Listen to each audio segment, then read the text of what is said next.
Welcome back. Tomorrow is the first day of May, and it's also the first day of Asian American Pacific Islander Heritage Month. And as we look to celebrate, we're learning how Asian Restaurants Month is boosting local businesses. Joining me this morning to talk about the initiative is the board chair for the Asian Chamber of Commerce, Sydney Dow. Thanks so much for coming in. Thanks for having me. So Asian Restaurants Month initially started to help restaurants that were hit hard by the pandemic, but then you guys have just evolved, right? Can you tell me a little bit about how things have changed? Sure, absolutely. The first year was literally just a directory, a web page, with the listing of probably 80 restaurants, and it's expanded to a digital pass. And it's gamified, so you can look. There's over 100 restaurants listed all across the greater Houston area, so it's not just concentrated in Asia Town. And the more places you visit, you get to win prizes. It's a mobile passport, right? It is. How does that work, and how can people download it? Where do they find that information? They just have to go to asianrestaurantmonth.com. Super simple. You sign up. Very few information is required. It's free of charge for the user. Nice. And it's browser based, so you're not taking up any data on your phone. Oh, it's not an app? It's not an app. It's browser based. It works like an app, but you actually don't have to download anything. You can actually just save that app page on your home page. They show you how to do it, so it looks like there's a little icon. You click to it, and then if you feel like sushi, you type in filter sushi, and all our sushi restaurants go up. Or you can actually search by Asian restaurants in my area. Can you look for deals and stuff on the mobile passport app? So we were trying to simplify this as much as possible. There are some deals. Some restaurants will provide, 10% off appetizers or buy one get one free. But this right now is strictly to find the restaurants. It's to find the restaurants, because a lot of times there's so many Asian restaurants in Houston. Right. Yeah. And when you say Asia, there's a lot of different cuisines across the board, and it becomes overwhelming. So what I love about this app is you can actually type in Korean restaurant or Thai restaurant or Japanese, and it'll actually list all the restaurants for you in the different neighborhoods. Nice. And so this actually simplifies the search of where do I go next, right? Because there's always so many new restaurants popping up. Yeah. And so has it already launched? It's launched. Yes, it launched yesterday, just in time for May 1st. Yes. Okay. We've been working on building it. We had, several restaurants at the last minute that wanted to join us. Yeah. Because I know you were trying to go with the, what am I trying to say? Heritage Month for May. Yes, so you've already started. Have you seen people already starting to get on there? We have a few people signed up. A lot of times we try not to launch too early. Yes, absolutely. It's free. You get to win prizes. It's a great way to discover different cuisines, We also have lots of the new up-and-coming restaurants that have joined us. So, like Cowboys and Indians, I think it's oh my gosh, I've been there. You have. It is so good. I mean, what a cute name, an Indian restaurant, Tex Indian-inspired cuisine. It is, how guys, cool is it is so good, and you have to get the nachos. It's nachos with naan bread. Oh my God, I can't get over the name. Good. I think it's such a clever name. Yeah. But that's what's cool. We have lots of fusion restaurants. Pacha Nikai is a Peruvian Japanese restaurant. So we haven't discovered that. It's phenomenal. And sometimes the title doesn't give it away, so you don't know what it is. But yeah, if you use this app, you can find out. There's little blurbs about the restaurant, what food. There's pictures of the food. So if you're a graphic, you want to see pictures, there's actual pictures of the food on the web page. So it's just a great way to celebrate AA and HPI month, and it's fun. Yes, I agree that I do want pictures. Pictures is the way to my stomach, the way to my wallet. Right. So I think that's really great. What else do you think that people should know, or anything that you want them to know about your Heritage Month that starts tomorrow? Asian Restaurant Month is for the entire month. So, take your time, go discover all these wonderful cuisines. The best way, I think, to experience a culture and to celebrate the culture is through food. Food for Asian communities is such a big deal. When you go to a family gathering, it's never just one dish. You have to have at least 10, 20 dishes, and this is a great way to kind of break bread with the community. Excellent. So. I love how you put that. Perfectly said. Sydney Dow, thank you so much for joining us this morning. And we will be sure to link on click2houston.com how people can access the mobile passport and make sure that they are celebrating with you all month long. Awesome. Thank you so much. Thanks. Justina. Well, if you're coming in on the Southwest Freeway this morning, take a look. We got stop and go traffic for those heading towards the West Loop this morning. Just a very loaded commute, and I was hoping it would clear by now, but a lot of those delays still sitting there. Do expect a foggy commute as well if you're coming in from that Conroe area just outside of the Grand Parkway. A lot of your expected speeds still slow, so Pearland traffic moving about 17 miles per hour once you get inside of the Beltway, and then more slow traffic on that West Loop. Your drive time slow from Baytown, Pearland, and even Katy this morning with over an hour at 63 minutes into town. Good morning. Let me show you what is going on with our weather. We have partly cloudy skies. The sun is up 73 degrees. East-southeasterly wind at 13 miles per hour. So a little more of a breeze out in Galveston, 4 degrees warmer than we were at this time yesterday. So we are now starting to warm up in the 70s along the coastline, mid to upper 60s for the rest of us. So a nice cool feel. All right, thank you, Anthony. And we're taking a live look now at our cameras in New York. Today, former President Donald Trump's court proceedings are expected to continue in the hush money trial. Trump has pleaded not guilty to all charges relating to the hush money payments to adult film star Stormy Daniels.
This is a KPRC2 News update. Good morning. I'm Haley Hernandez on KPRC2 and the KPRC2 Plus live stream. Let's start with meteorologist Anthony Yanez. Haley, temperatures are starting to warm up. We're now in the 70s from Sugar Land, Hobby, Angleton, all the way out to Galveston. The rest of us still a nice cool feel in the mid to upper 60s. Some of us also still have some fog out from Conroe, Tomball. You have a quarter-mile visibility, so still an impactful ride into work. The rest of us have some fog. It's just not too bad. Brenham also with a little fog there. You can see what it looks like downtown. So we're going to be dry this morning. Small chance to pick up a stray shower or afternoon thunderstorm just at 20% as temperatures climb into the mid 80s. If you have to hop on the Grand Parkway this morning, especially on the north side or the northwest side, do expect those foggy conditions. And then we've got delays closer into town. A live look at the Southwest Freeway just at the West Loop. So what does all of that mean for your drive times? Well, a slow commute across the board. But if you're coming in from Pearland, you're in the red at 30 minutes into town. It's the same thing. Another slow commute from Baytown at 48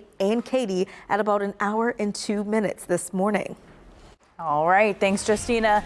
In times of trauma or stress, a therapy animal can make a difference to the person as they heal. Coming up on KPRC 2 Plus now, we're sitting down with a local pet therapy group who's working to make a difference in our community. And you can take us with you even if you're on the go. Just download the free KPRC 2 Plus app. KPRC 2 Plus now at 8 is coming up next.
Right now at 8 o'clock, we're following breaking news. Authorities are working to locate the parents of a toddler found wandering alone in the road.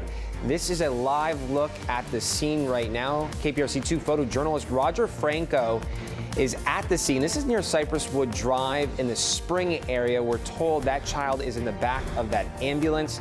The toddler was found wearing a black shirt and red shorts.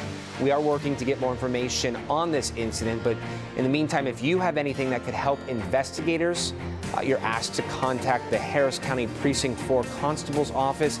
That number is 281-376-3472. Again, that number is 281-376-3472. In New York City, former President Donald Trump's historic hush money trial continues with a new day of testimonies expected on the witness stand. Gary Farrow, a banker who helped Trump's former attorney Michael Cohen open accounts, including the one Cohen used to buy the silence of adult film star Stormy Daniels. The former president faces 34 felony charges and has pleaded not guilty. Here at home, a dry morning, which is a stark contrast to our recent storms, although it looks pretty humid out there, right? Looking at that live look from outside our studios on the Southwest Freeway. Ahead, meteorologist Anthony Yanez will join us to talk about our forecast and if we'll see more rain as we move throughout the week. Thank you so much for joining us at 8. I'm Zach Lashway. We have a lot of news to get to this morning, but first, we're discussing a new column on clicktohouston.com dedicated to raising awareness about missing persons in Houston. Joining me now is KPRC2 digital content producer Holly Galvan. Holly, good morning. Thank you so much for stopping by. Thank you for having me. So talk to us. What inspired you to launch this new column, Missing in Houston? Yeah, so I've been involved for the last couple of years in some online organizations where we look at unidentified people, specifically in the Houston area, and try to connect them with missing persons cases. One such case was Calvin Mimbwambo, an exchange student from Africa. His body was found in Galveston. It was unidentified for a period of time. We actually had Othram, who did a DNA panel and found out that he was from East Africa. One of those communities I'm in had found the match, but they were located outside of the U.S., so I called it in. But I mean, more specifically, I do this for the families. You know, I really feel for them. A lot of the times they don't get news coverage, and that's something we here at KPRC can help them with. Yeah, this was part of my motivation in launching Solvable. So we're going to have to work in tandem together. I think we could get a lot of good, a lot of answers for our community. This is a really great effort. You know, talk to us about why it's important to continue to have these conversations, not just for the families, but also the victims. For sure. You know, awareness is really key. You never know who we can reach, who might read the story and say, pass it on to someone else who might have information, especially in a lot of these long-term missing cases that maybe originally they were identified as a runaway, so they didn't get any news coverage. Yeah. You know, we were shooting a Solvable this past week, last Friday, actually, down in Galveston County. And I was talking to one of the investigators, and he brought up something that I thought was very interesting, and really to our point on why it's important to continue these conversations, and that is, you know, so often he hears from people, oh wow, I thought that was solved. I thought we got answers in that cold case or missing persons case, only for them to find out they didn't. So again, another great reason as to why we need to continue these conversations. For sure. Yeah. Talk to us about the reaction. What has the reaction been like from folks with this column? The reaction's been great. I mean, you know, most importantly, it's the reaction from the families that I really care about, you know, getting the word out. I think y'all will hear a little bit from Kristen's family, her mother, Robin. You know, just trying to get the word out there for the families, and then also, you know, just spreading the word to the local community. Yeah, someone somewhere knows something. And so having these conversations, reminding people that clearly these are not solved cases. We do not have the answers we're looking for. And so if you have some information that could help investigators, you know, please come forward. That's something that we could bring those answers to the family and to the detectives working these cases. How can people with missing loved ones get in contact with you in hopes of you sharing their stories? They can email me, hgalvan@kprc.com. You know, I'm really hoping to connect with some long-term families, maybe someone that went missing years ago, and we can get some more current coverage on the situation. Yeah. Okay, Holly, thank you so much for joining us this morning. We do appreciate it. Thank you for having me. Yeah. As Holly just mentioned, behind every missing persons case is a family, a friend, a neighbor, all wondering where their loved ones are, searching for answers to hopefully one day reunite with their loved one. As Holly mentioned, if you or someone you know has a missing loved one, you can reach out to her via email at hgalvan@kprc.com. Every Monday, Holly will update Missing in Houston on our website, clicktohouston.com. 1,580 days. This is how long it's been since 15-year-old Kristen Galvan of Spring was last seen. Since her disappearance, her mother, Robin Corey, has been raising awareness on the dangers of human trafficking. Robin Corey is in Studio A with us this morning to share more on Kristen's story. Robin, thank you so much for coming in. Thank you for having me. We do appreciate your time, especially talking about this extremely difficult topic. Tell us about your daughter, Kristen. Oh man, Kristen was the light of our world. She was super smart, honors classes, She was in JROTC. She aspired to be in the Army, like my family. Just a light in our eyes. Funny, she was our family prankster. And she really was just a good kid. She loved babies, elderly people. She aspired to be great when she was older. When we said 1,580 days, that brings us back to 2019. Right. 2020, I'm sorry. Yeah, 2020. Bring us back to that time period, even that day. Yeah. So Kristen disappeared originally in 2019. The misconception is, well, she was still in contact with me. That's the misconception? Well, the misconception is that she just disappeared. You know what I mean? But in 2019, she left, but she was still contacting me.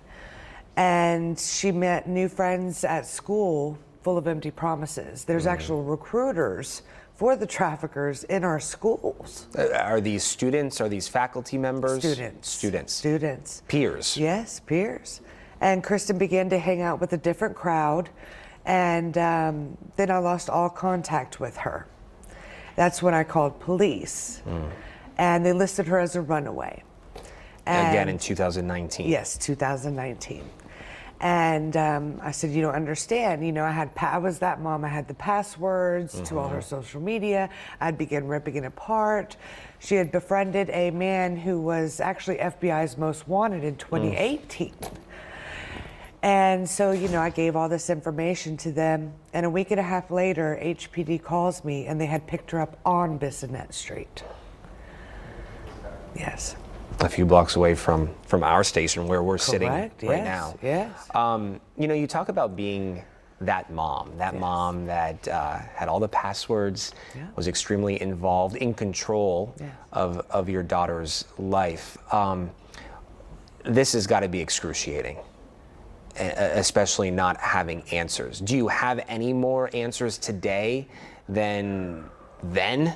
No, none whatsoever. Law enforcement has given us 0 updates. You know, we have 4 convictions federally, and which is great. You know what I mean? We have 4 monsters behind bars, including a mother and son trafficking combo here in Houston. That happened recently. Yes. Yeah. Yes, February 14th of last year. And but as far as where Kristen is, nobody knows. Nobody knows. Do you believe she's still with us? I pray she is. I pray she is. I don't want to think otherwise. Yeah. I probably wouldn't have the courage to be here today if that was the case. What would be your message to her if she's able to see this? I really don't think she can. Either Kristen's being held captive or something horrific has happened to her. But if she is, you know, still with us, Kristen, come home. You know, there's no judgmental, we're going to get these monsters and put them where they belong. This is not your fault. I know since her disappearance, you've obviously been extremely active in helping investigators, lawmakers. What do you want parents to know who say that this could not happen to me? I want parents and children to know that monsters really do exist. And they come in forms of parents, mother-son trafficking combos. But they really do exist. We must be vigilant. We must be, you know, in our kids' business, phones. But yes, monsters do exist. I understand you were recently honored at Houston City Hall for your work, for your advocacy work that you're doing in communities to help students, to help children, to help parents. What does this mean to you, and what is your hope with this work? Right. So when I began searching for Kristen on Bissonnette Street, I began recovering children myself. Oh my goodness. And you know, this proclamation not only acknowledges, you know, our huge trafficking problem we have here, but it acknowledges that Kristen's story is the reason why Bissonnette shut down. Yeah. You know, my loud mouth and Kristen's story shut it down. And, you know, Mayor John Whitmire did admit that he knows other hot spots, you know, 45 and Airline. You know, they didn't stop human trafficking, they just moved it. And we really, you know, at this point, awareness, we should all be aware. What are we going to do to stop this from our children being sold? But, you know, this proclamation does bring awareness, and will forever honor Kristen and her courage to come forth about these traffickers and men. When you're out there working these streets, recovering these children, helping these children, do these children open up? Are they able to talk? Do they feel safe to hopefully say something that could bring answers to someone, a mom like you, looking for those answers? Right. So, you know, I've always asked around, you know, I have my little picture of Kristen, you know, as I started to do outreaches on Bissonnette too, and really got to know the girls out there and kind of the whole trafficking system, if you would. And, you know, I would ask them about Kristen, but these girls do open up, but there's virtually no help. Once you recover them, what do we do with them? Well, what happens next? There's nothing in place to help these victims. Yeah, these survivors. These survivors, right? Yeah.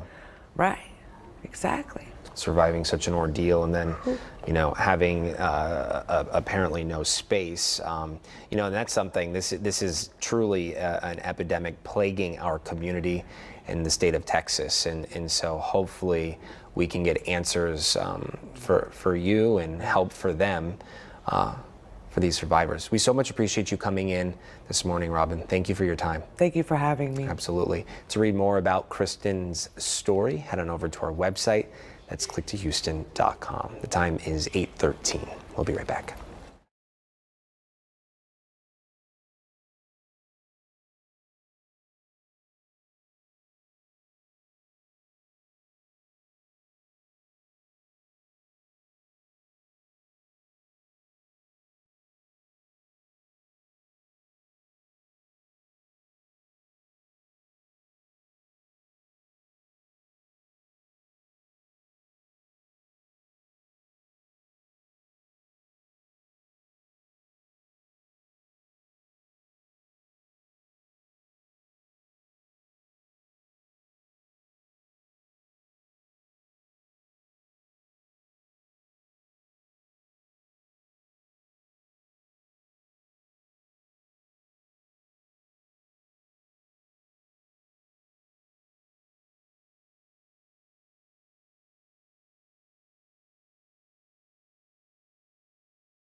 In our nation's capital, we're learning more about a lawsuit Texas has brought against the Biden administration over changes to Title IX.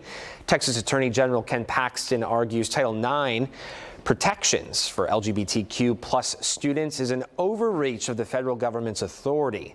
The Department of Education says the new rule aims to curb discrimination based on sex stereotypes, sexual orientation, gender identity, and sex characteristics. The time now is 8:16. Check out this Hey, Click who's pin. this? Who is that? This is Amy Burr. She is a very loyal KPRC2 viewer. She says, meeting my KPRC2 idols at Autism Speaks, Chef Gayla Houston, even though I'm a Waller ISD librarian and not a meteorologist. I remember, they showed me this picture this morning, this Click 2 pins, and I remember taking this the other night with you, and she was saying, oh, these pictures aren't very good. Everything's blue. And I'm like, no, they look fine until we get out of the blue room. And you're like, wow, that room really was blue. Really, all the pictures look just like that. But what I'm excited about, we had a professional photographer there. Yes, the pictures aren't in yet. They're I reached not. out Yes, yesterday. I reached out yesterday too. So we'll get those pictures. We'll show you on air. And because of the flash and being a professional, it was a lot of fun though. All for a great cause. And we'll talk much more about that coming up. Okay, let's talk about this weather though. We'll talk about our weather. Temperatures are starting to warm up now. So lower 70s from Sugar Land, Pearland, all the way out to Galveston. Still north of I-10, we are in the 60s. So it's still a cool feel. We've had some issues with fog this morning, and so Tomball's still a problem. And then Brenham's improved, Conroe's improved. So it really looks like one isolated patch out in Tomball where you do have some thick fog for that later ride into work. So here's your forecast for today. First of all, dry this morning. There is a very small chance, 1 to 3 o'clock, that we pick up a stray shower or even a thunderstorm. Otherwise, temperatures climbing to the mid 80s. Here's what the thunderstorms look like. Not much. It's south of I-10, really isolated hit and miss. And that's even if that happens. So not everyone's going to see this. No, and that's a 20% chance that they see this. Okay. And so a small chance today. You just want to make sure you're not surprised south of I-10. Otherwise, things get going tomorrow evening. Pausing this at 6 o'clock. A little rain here in Houston, but look what's back. Some strong, booming thunderstorms with the potential of severe weather as we head into the overnight hours from Wednesday night into early Thursday morning. So I want to widen out a little bit and show you kind of the things we've been going through, because we're definitely in a tornado pattern, really going back since Sunday. The last 72 hours, we have had 144 different reports of tornadoes. Wow. And of course, we had one of those here, 2 funnel clouds in southeast Texas, and of course, we had the Trinity tornado. All the flooding, and we also have the Trinity River flooding, and look at all of the rain. That's this icon right here, the flooding? That's flooding, yes. What's this one? Wind? That's wind damage.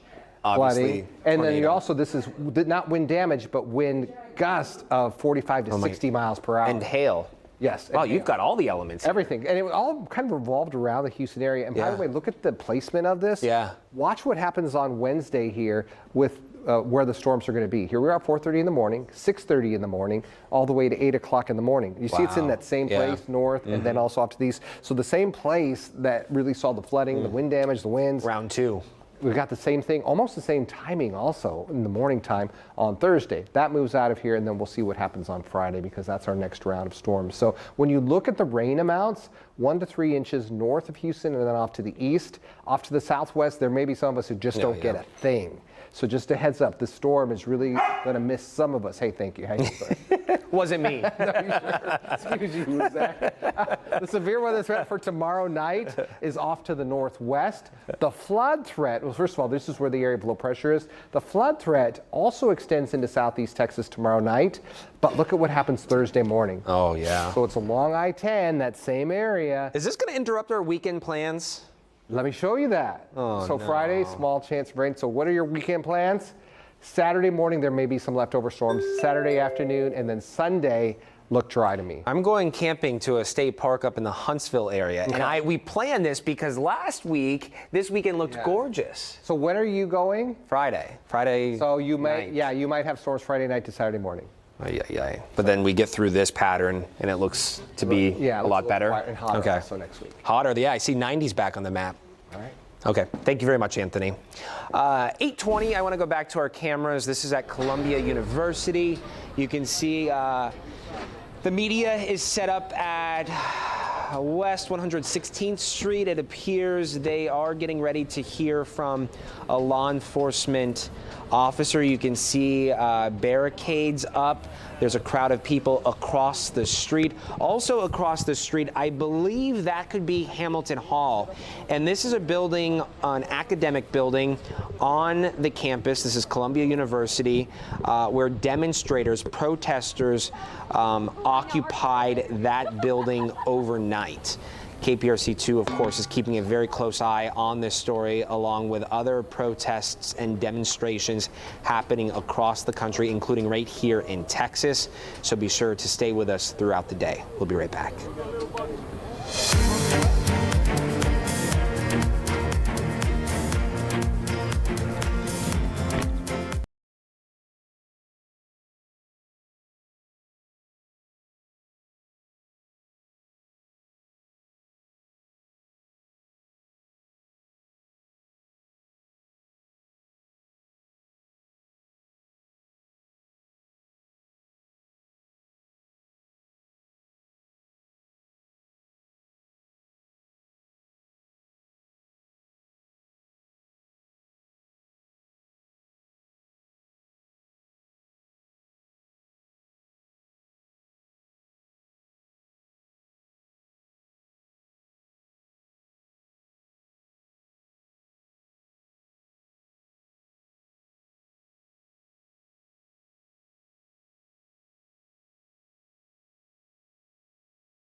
Welcome back. This next story is a real hoot. Check this out. Lady Bird Johnson Wildflower Center has launched a live owl nest cam. This is for its resident great horned owl named Athena. And I think that's Athena right there. It is. Yeah. Athena has returned to her nesting site for the 14th year in a row and recently hatched 2 chicks. do you think that's one of the chicks, or that's Athena? No, that's Athena, I think. There she is. Yep, that's her. So if you're ever over at the Wildflower Center, excuse me, you can see the owl nest yourself, as long as you pay attention to above the courtyard entrance. So if you're in that area, just look up and you can maybe see Athena. Today is National Therapy Animal Day, a day dedicated to celebrating all therapy animals, including dogs, cats, and even rabbits. This is Mr. Bojangles right here. Oh, check him out. To tell us more about the impact therapy animals have on us all, we've brought in the entire crew from Faithful Paws Pet Therapy. We have Lynn, we have Jay, and we have Dr. Webb. Also, we're affectionately calling Marty this morning. Marty, thank you all for coming in. We do appreciate it. You brought in all the animals. We have dogs, we have a cat, and Mr. Bojangles. We did. This is really exciting. Talk to us about Faithful Paws, how you all got started. Well, Faithful Paws started in 1997 with 6 members. There's a great story, which is too long to tell on this. Give us the abbreviated version. You can find the story on our website. Okay. So the abbreviated version is our founder had a near-death accident with her son, and they were both spared, and she felt like she wanted to give back to the community. So she founded Faithful Paws. So here we are, almost 27 years later. We've grown to an organization of 200 members plus, dogs, cats, and bunnies. Some people have several dogs in the program, and the resounding thing we hear from people is, I want to give back because I have had something in my life that's made an impact. I want to give back. Change, yeah. Or I have been on a visit and I've known I was meant to be there to help somebody who needed me that day. Wow, that's really incredible. So. And at that change, at the center of this is an animal and a human. Right. And our mission in the beginning, and still is to bring unconditional love to everybody that we meet. I love that. Jay, talk to us about the different types of visits you all do. We visit all types of different facilities, schools, hospitals, senior living facilities. We go to hospice, we go to different businesses.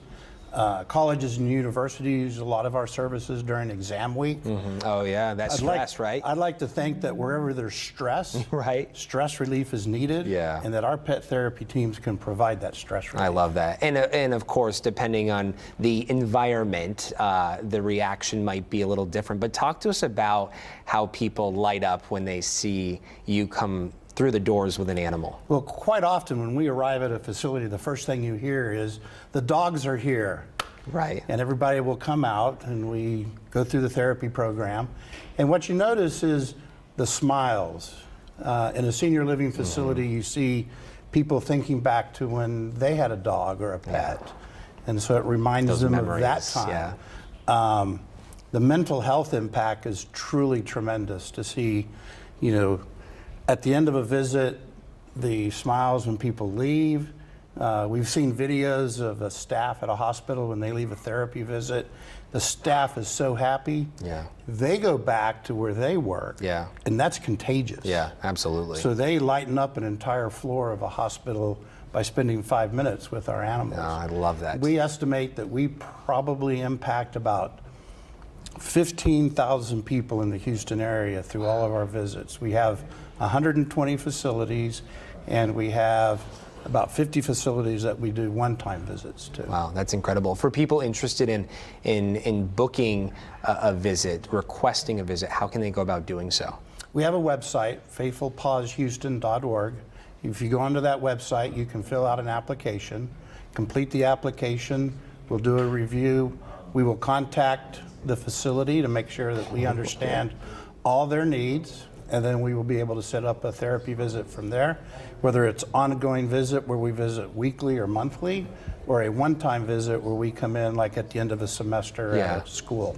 I love that. So different options. Lots of options that we have. All good stuff. We try to work with that facility to make it happen. Yeah, absolutely. Dr. Webb, I want to talk to you about animals and what animals can be therapy animals.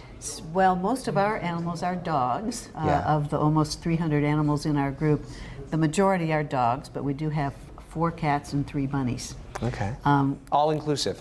All inclusive. And the common denominator is the temperament. Yeah. So we have a very robust training program. Okay. But to start with, you have to have an animal, a cat or a dog or a rabbit, that has the correct temperament. Yeah. And people know. When people tell you about their animal and you say, well, would your animal be a good therapy pet? And people know immediately. Right. Yes. That's a yes or a no, right? It's a hard There's yes no or a thinking hard about no. that one. Exactly. Yeah. Exactly. But what they have in common, look besides at the temperament, we have breeds of every kind, a lot of purebreds, many mixed Yeah. breeds, every size, shape, and color you can imagine, but all with that heart of service with their human owner. I love that.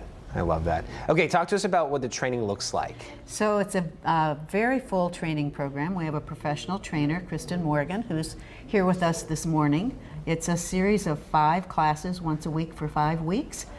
For dogs, they will at the end take the Canine Good Citizen test, the AKC test.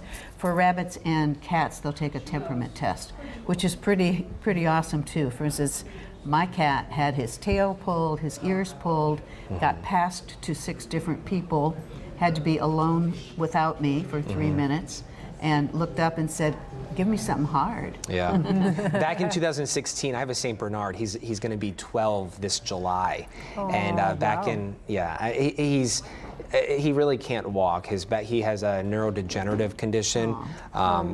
And so lumbar sacral stenosis, I believe is what it's called, plus osteoarthritis. But back in 2016, I put him through the Good Canine course, and it was rigorous. It was a long 6 weeks. We were living in Philadelphia at the time. We traveled to New Jersey once a week or twice a week, whatever it was. And I was like, there's no way he's going to get this. And he did. He did.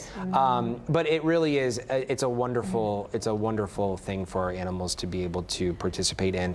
And I know are we gonna do it, Dem? We're going to do it, yes. Our trainer is going to demonstrate a few things. So I just wanted to say, besides the 10 behaviors on the CGC, to be a therapy pet, you also have to have skills like being around other animals, being able to be visited and touched by many, many people. Perhaps at some of our visits, we might have 100 or 200 people who pet our dogs and cats. And to ensure they're not overwhelmed. Yes, so they have to really have some of those very special pet therapy skills as well as the CGC skills. But Kristen's going to demonstrate a few of the CGC skills, and Jax thinks he is too. Yeah, So, right. do you want me to hold Jax? He's like, I can show you how to do this. So Kristen, if you'll maybe show us some loose leash walking to begin with.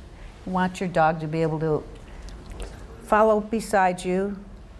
And who is this with? This is Emmett? Emmett. Oh, Emmett's so handsome. Emmett is the demo dog at our classes, or his brother Eugene. And so what's he exhibiting right now? What's the purpose of this exercise? He is following her. Okay. She's not having to give him any commands. He's watching her and following her. And watching now all she's the going other to dogs. demonstrate touch, which is a good thing for a dog to know for recall. All she has to do is put her hand down. He will follow her hand and come in touch with his nose.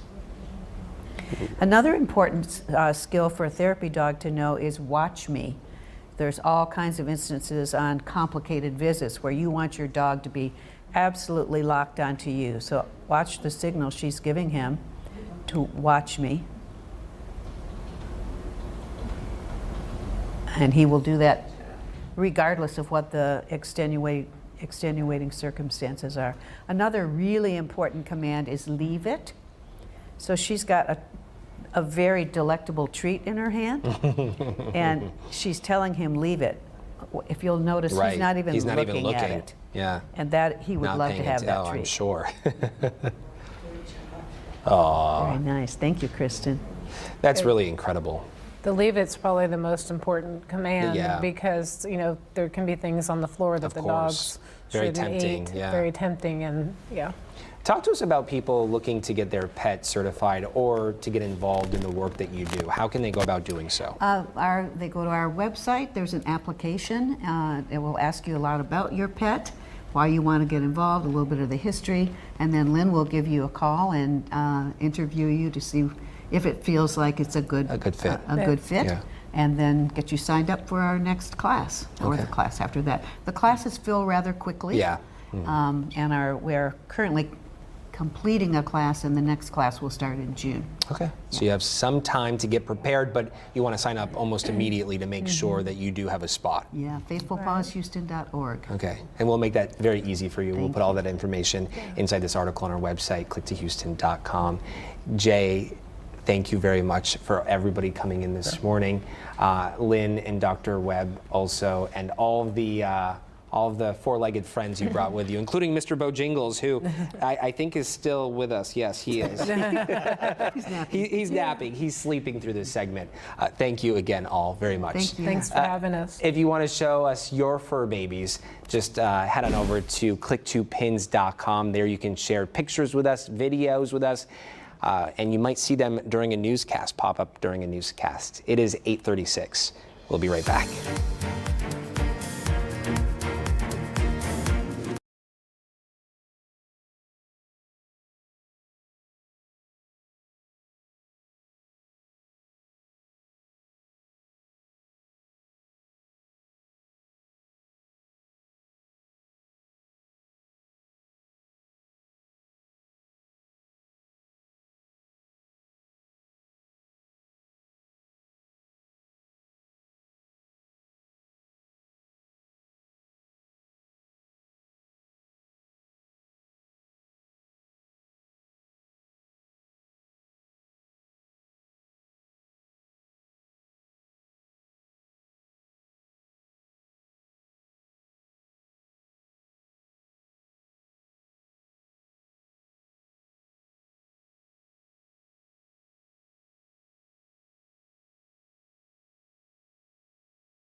.840, welcome back. Overnight in New York City, students at Columbia University broke into and took over an academic building.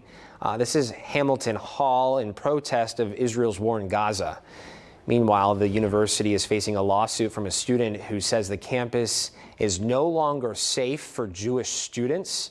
Columbia's Board of Trustees was served with the legal papers which takes issue with the school's decision to use a hybrid learning model as protests erupted on campus last week. So far, there's been no comment from Columbia on this matter.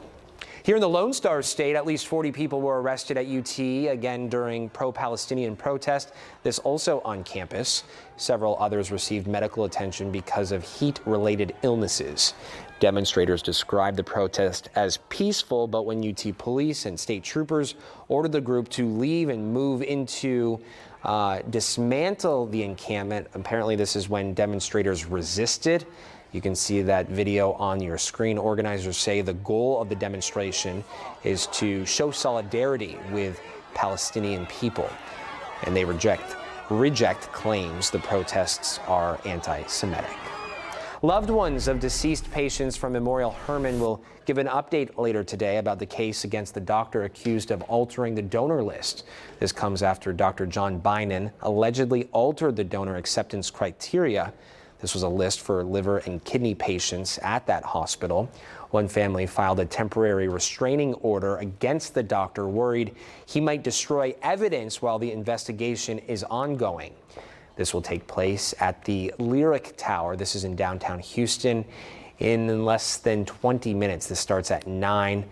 You will be able to watch it right here on KPRC2+. We want to give you another live look from our cameras. This is outside the Manhattan courthouse, and in an hour, so at around 10 o'clock this morning, the former president's hush money trial is set to resume. Gary Farrow, a banker who held Trump's former attorney Michael Cohen, helped him open accounts, is expected to take the witness stand. Again, this is happening later this morning.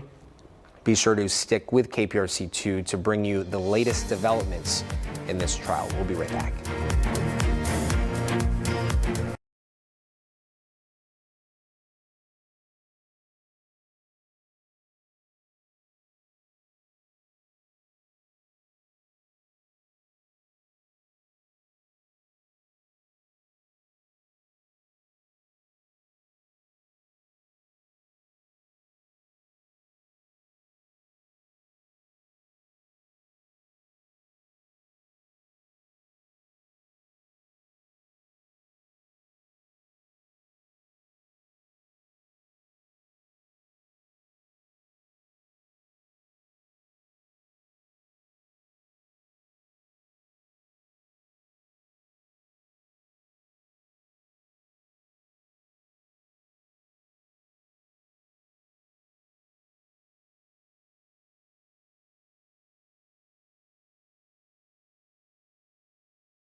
Welcome back. We continue to follow breaking news. This is out of the Spring area. The parents of a missing boy have been located. The boy was found wandering alone at around 6:30 this morning.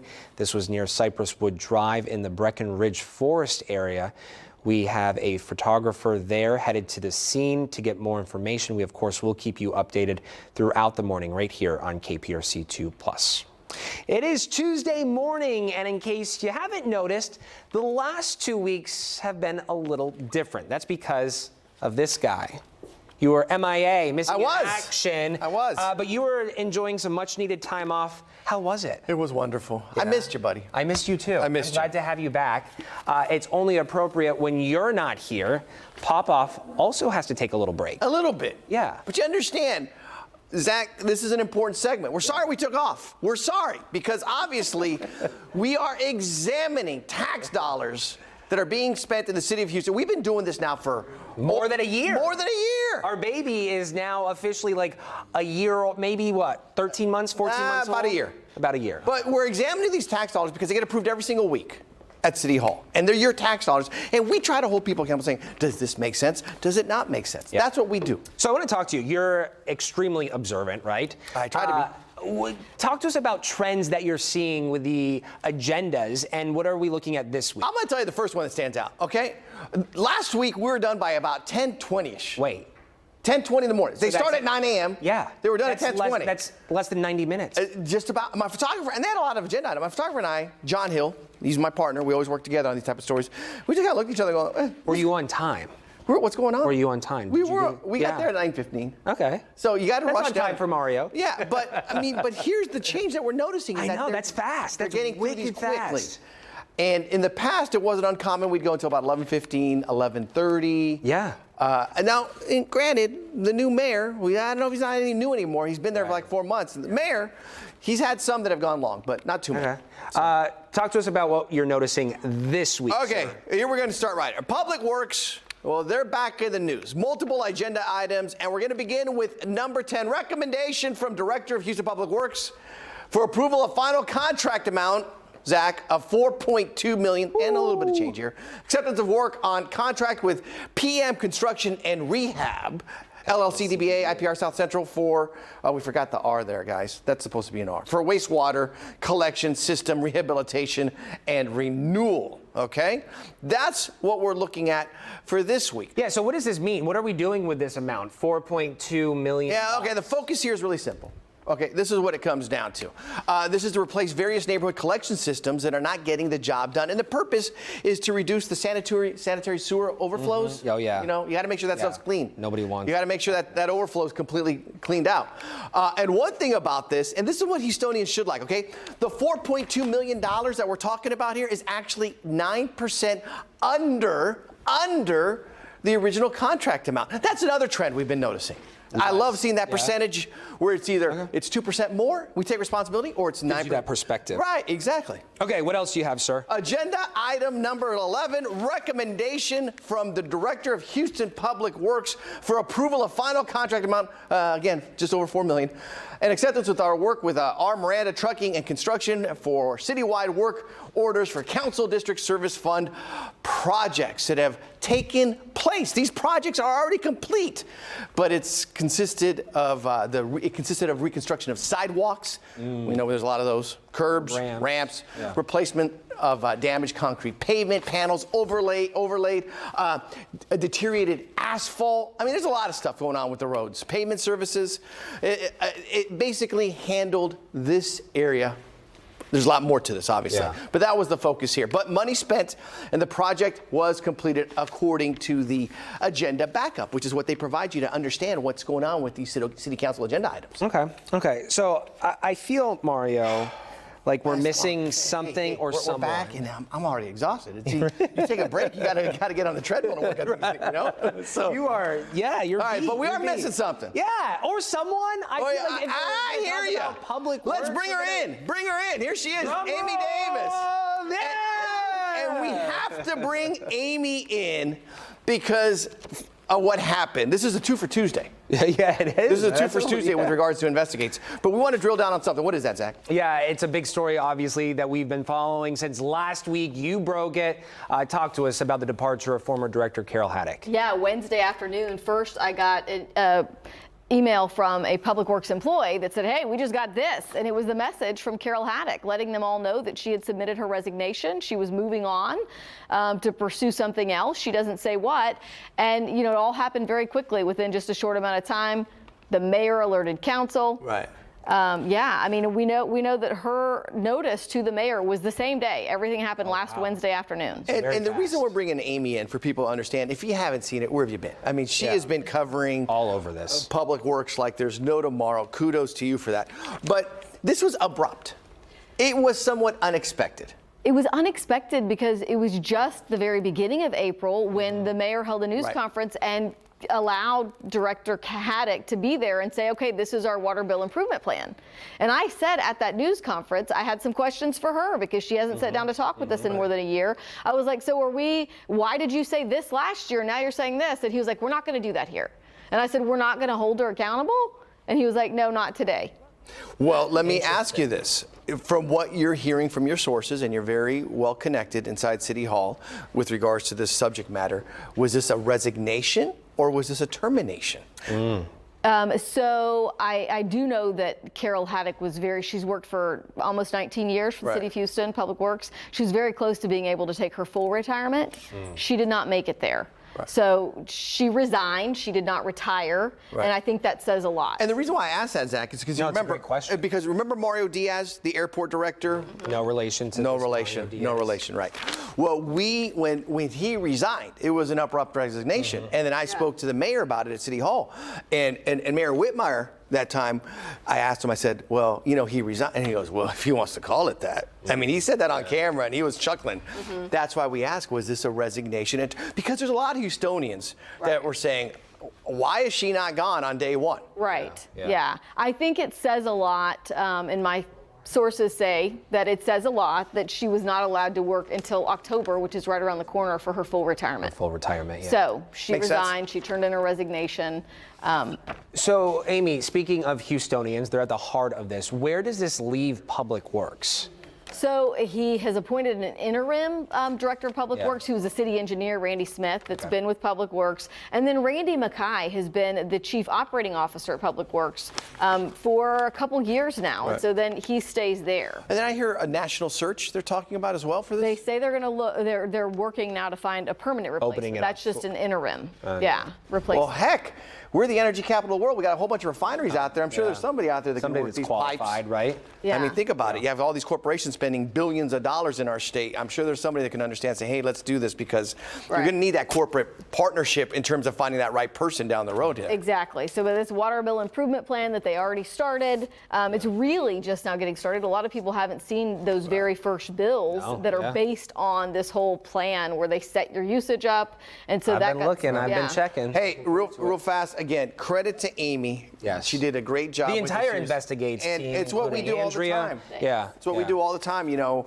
I will tell you that while I was away, I was across the pond. Yeah. I had people come up who recognized me from Houston. It was a Houston event. There were people there. I was going to say, and they said KPRC 2 Plus. No. There were some people there from Houston that we're tied into. Okay. They thanked me. They also highlighted. They said, hey, Amy's job, what she's done. They said, you know, we love watching you at City Hall. Yeah. And again, this is because it involves your tax dollars, your public dollars in various forms, and we're trying to make sure that that money is being moved in the right direction. Yes, absolutely. Thank you so much for stopping by. Thanks. All right. Always a pleasure having you here, sir. Hey, before we the magic's back. Before we go, I'm not going to scroll here.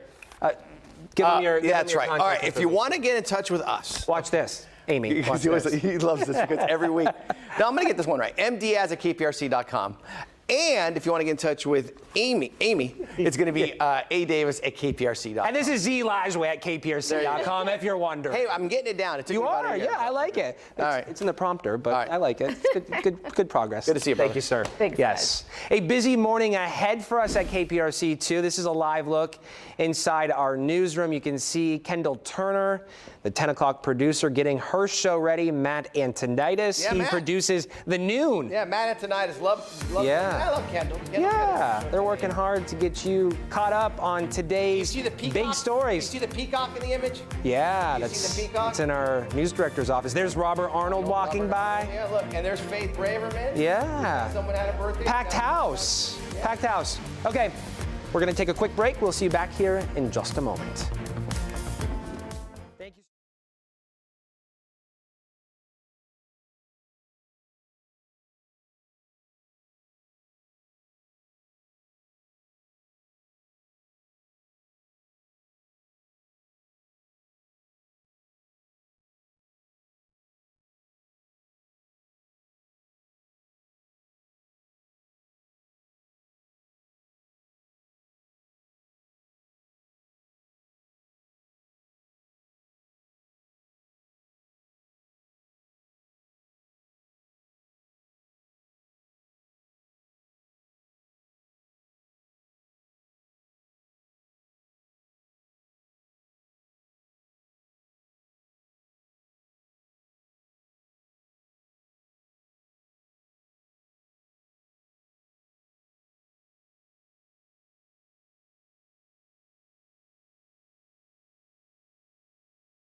Some exciting news to end the hour. Wedding bells are ringing for one of our producers. KPRC 2+ producer Shivani Palmer and her boyfriend Umberto announced their engagement this past week.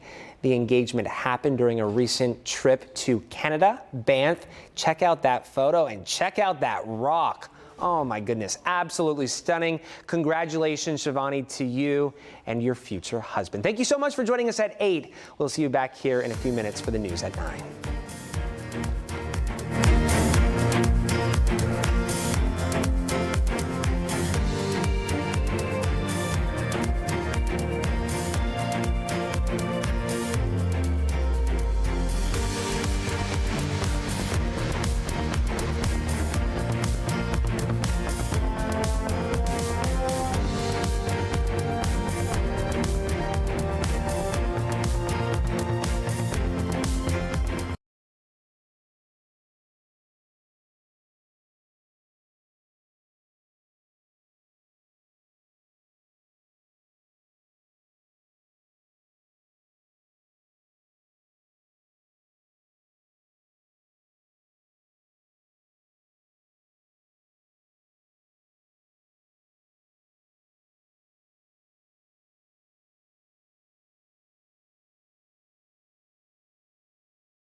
morning. Welcome to KPRC 2 Plus. Now at 9, you're looking at the New York City courthouse where former President Trump's historic hush money trial continues.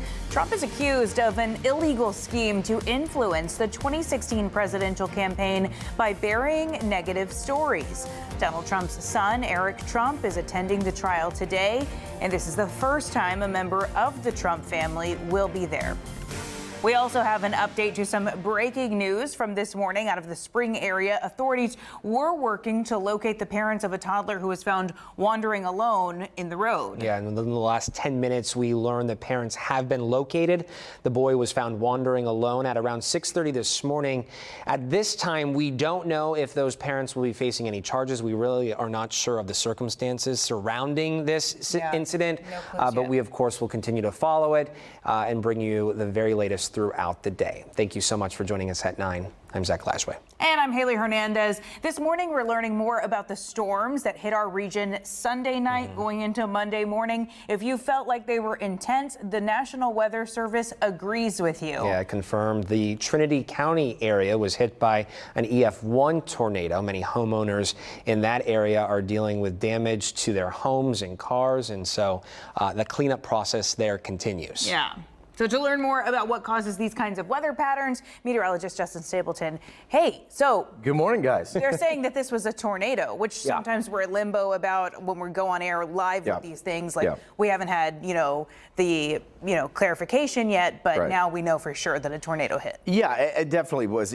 When we were looking at some of the damage, and in particular, if you got a chance to watch, Corley Peel did a fantastic story on this yesterday when she was out there in Trinity talking to one of the gentlemen that actually had found the two people that were trapped inside the house that had collapsed at that point. We wish them the best. They're still in the hospital. Still in the hospital. I've heard some pretty critical injuries at this point, so it's going to take multiple surgeries to get them out. So, but are still alive, which is certainly good news. But what I was looking at when Haley was showing that in particular is that, you were seeing there was an ATV that she had passed, and the ATV was like crushed from both sides and basically crumpled like that, right? There was another car that had been flipped over on the side. An SUV. An SUV that had been flipped on the side. Windows were blown out, and then there was stuff kind of thrown. And the way I always like to describe it is we get that question all the time, and people ask, they say, well, what's the difference between straight line wind damage and a tornado? How does the damage assessment teams from the National Weather Service determine that, what it right? was. Yeah, what it is, right? And they go through schooling, they go through, rigorous workshops, seminars to learn how to do that, right? They don't just go out there and kind of eyeball it and go, right, yeah. It's very scientific, right? So that's another question I get a lot. Think of it this way: if you have your hand and you've got, let's say, a bunch of Lego blocks or something up on a stand or a table, and you just take it and you knock them all over, they're all generally, for the most part, going to fall in the same direction, right? That's what a straight line wind does. It's basically like a bulldozer. And you just so if you get out, you see that kind of damage, and let's say tree limbs are all like this, go in the same direction, one way, in the same direction, exactly. That's generally straight line wind damage. Now that can happen up in Madisonville. That's where they determined they had close to about 70-mile-an-hour wind gusts, right? I was talking with Christian Terry, one of our digital folks here, who also has a meteorology degree, and we both kind of agreed it may have been kind of a downburst, right, where a thunderstorm collapses and it just sends this air out. We'll see exactly with that. Those are harder to determine at times. However, what we were seeing in Trinity, it looked like, right, and you've got two small boys, and I know you've probably seen this at home before in person, where they will pick up toys and just go, wow. And they just scatter all over. No. Yesterday. I know. It I'm hit shocked, the ceiling, right? and I was like, you are so lucky that didn't hit the light. Right. But the just sort of like random scattered chaos of what you see is indicative sometimes of when a tornado comes by and does that damage. Does that make sense? Right. Instead of everything being a little more linear, it's just kind of all over the place. Scattered everywhere. You got it, right, yeah. And that's one of the things, that's what I saw when I was watching that video with Corley yesterday with that gentleman there. Things were scattered all over the place. And it was interesting too, because if you looked behind him, there was a house on the other side of the road, and I couldn't see the entire house, so I don't want to 100% say, oh, it was just fine, but it was intact. It didn't look like there was any damage, at least on the front of the house, and it's another indicator too. You look at some of these videos, especially from Nebraska, parts of Iowa, parts of Oklahoma over the weekend as well. Hounded. Right, there were entire parts of houses that were gone, and then the ones right across the street perfectly fine. There's nothing happening. So one of the interesting, I want to start with this because this is something we get this question a lot is people say, well, the springtime, it seemed very quiet. We haven't seen a whole lot of tornadoes. Generally for us, here in Texas, look at this. That's January. See how much highlighted we are? Why do you think that is? Why do you think Texas in January would have average more tornadoes than the rest of the country? Is it because the weather is just so unpredictable, the temperature? It has to do with temperature. But think about in January, what's happening over across the northern part of the country? Snow. It's super cold, right? Yeah. What do we have right here? Gulf of Mexico, right? That Never really warm cools air, down. that moisture. Exactly. Right, so you have this clash of air masses. So as you get later into the spring, watch what happens. See how this kind of shifts? And then it eventually, as we get towards April and then get into May, it's more of our traditional tornado alley, right? What's interesting is that before we had the storms from this past week, Ohio was actually leading the nation in the number of tornadoes that were reported. Isn't that wild? Yeah, that's surprising. And then, of course, you saw with Anthony, with you at 8 o'clock, I thought was great. The graphic, the last 3 days, boom, boom, boom, boom, boom, boom, boom, right across the area here, right? Yeah. Really interesting stuff. All right, so basically, what do you have when you've got a tornado forming? It's very simple. So you've got winds that are crisscrossing, right? Think of like what we call something called wind shear. Just like, what do scissors do? Yeah. Shear things apart, right? So you've got faster winds aloft, you've got slower winds down at the surface. And so then you create this sort of like rotating column of air, okay? So now what happens is that when you create an updraft, kind of like a Hoover vacuum, all of that starts to do this, right? As it starts to get pulled up in, it starts to spin and rotate, right? That's why sometimes we'll have funnel clouds being reported. They're not necessarily tornadoes because they haven't hit the ground. They can still be really scary. If they do when hit you the see ground, that is a tornado. Exactly right. And that's basically updraft. And then at that point, when that starts to happen, you can get to a wall cloud, which is sometimes people will call us and they'll say, whoa, and it's like, it's all right, it's just a wall cloud. But there's rotation above, and then eventually that starts to head down to the ground. And once it does, there we go, right? Well, Justin, as you are predicting, I think we're going to see a lot of tornadoes as the season progresses. So we definitely, I know you've got a lot more to get to, but we'll probably want to check back in with you another time to see more of this. We have some breaking news that's going to be coming in any minute now. Loved ones of deceased patients from Memorial Hermann are hearing an update about the case against the doctor accused of altering the donor list. As you can see, they're gathering there for a press conference right now. Yeah, this comes after Dr. John Binen allegedly altered the donor acceptance criteria list for liver and kidney patients at the hospital. One family filed a temporary restraining order against the doctor, worried he might destroy evidence while the investigation is underway. Yeah, so we don't know who this is that's talking right now. Let's listen in and we'll update you more after we hear from them. They just need to be able to get through this and lay their heads on their pillows at night and know that their loved one, whether it's their father or their son or their mother, was not deprived of their last fighting chance to live. We're here to answer questions and assist you in any way we can. Thank you all. Your name one more time? I'm John Davis, and my partner's name is Steve Davis, and you're looking at Davis and Davis, the two of us. It's just the two of us in our firm. And your client? Joseph Whittington. Perfect. What are the claims of the lawsuit? What are you asking for? Well, we don't really know exactly what all we should be asking yet. It's very new, as you know. But we're going to be doing a lot of discovery. You guys all understand the discovery process. What we don't understand and what we find perplexing is how people qualified for a liver and they're placed on the list and they're told they're going to get a liver, and then at some point in time thereafter they're told you don't qualify, you're coming off the list. And then it was on several of the people I've spoken to within a couple of days that their loved one passed away, but in Joseph's case, it was longer. So we want to know, what is this data manipulation that's been reported in the media? I mean, were they manipulating the data to ensure that the people who are getting livers are the healthiest people, ergo they have better statistics in terms of survival? I'm sorry, I just don't know the answer to the question, but that's what we're here doing. But what you've actually filed, what is the intent of that? Well, we've intervened in a pleading that was filed by another fine lawyer, Tommy Hastings. I think y'all spoke to Tommy last week. We're asking for Dr. Binen not to do any other manipulation or destruction of data, because in a case like this, the truth is going to be in the medical records. I'll tell you this, when we get the medical records and we have an opportunity to have liver experts look at the records, we should be able to tell whether or not this person was truly a candidate and whether they were well enough to warrant getting one of these precious livers. We all know that there's a need for more livers than exists. We all know that. And so it's a competitive market, I'm sure. I know that the doctors are competing with other facilities. They're doing their level best to present their statistics as good as they can. And just one of the things that I thought about was, you know, is this a pride? Is it an ego issue? Or is this a survival issue for the transplant center? In other words, I think we've heard it reported that Memorial Hermann's statistics were below other institutions. And so you got to think about it. This is Memorial Hermann. What an institution we're talking about. This is the University of Texas. And if they're not having the best results, I suspect if I was a family member, I'd go somewhere else. And so in Mr. Whittington's case, and Joseph, this may be questions for you. Yeah, please. What was the reasons you all received from Memorial Hermann why your father was taken off? The main reason I was told is that due to his health declining too much, he wasn't going to make it if he received it.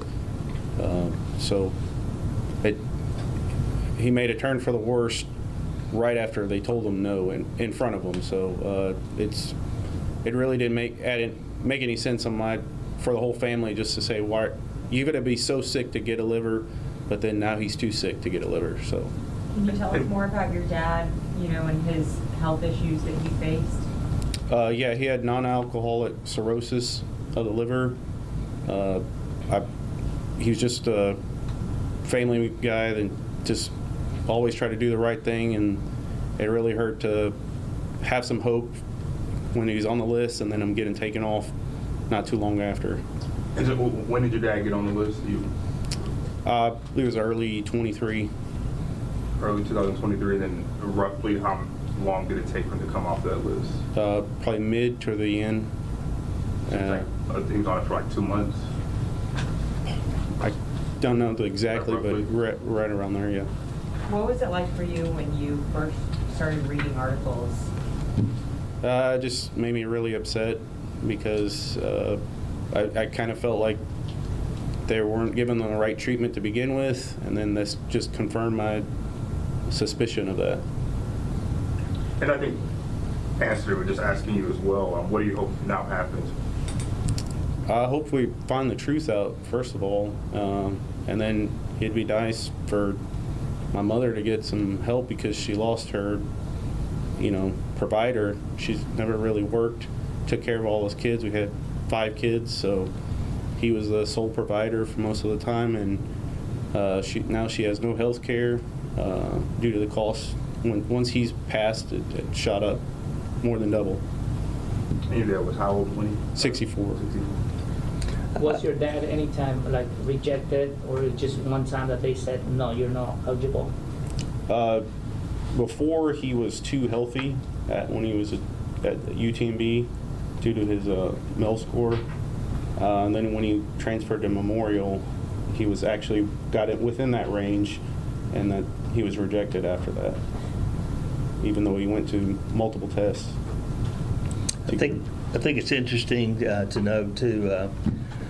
Joseph's father was an employee of the UTMB for about 15 years as a radiology technician, and it's been very hurtful for them. They went to UTMB. They expected to be treated like family after working there and giving so much of your career, and then to be treated poorly, and then transferred to Memorial Hermann with the hope again of getting a liver and having a UT physician. Again, they have a connection, a family connection with UT, and then to be told that their dad was now too sick to get a liver transplant. That's been very, very hurtful. Yeah. Joseph, do you remember if your father ever got an offer for a liver during that time he was on the wait list? Not that I know of. No. Okay. I guess let me ask you, during that time, did you all ever receive any kind of correspondence from Dr. Bynum, or what did he ever reach out to say, hey, this is why, or was it always another correspondence from the hospital? most of it was not done directly through Bynum, but I wasn't there for the first time they met him. But from what I was told from my mother is that he didn't seem to have the whole transplant system. The doctors over it didn't really show much empathy towards my dad. And so that now makes this much worse. Yeah. Did your dad was actually treated by Dr. Bynum? Yeah, he was the head liver transplant doctor. So yeah, we had they did discuss with my mother and him.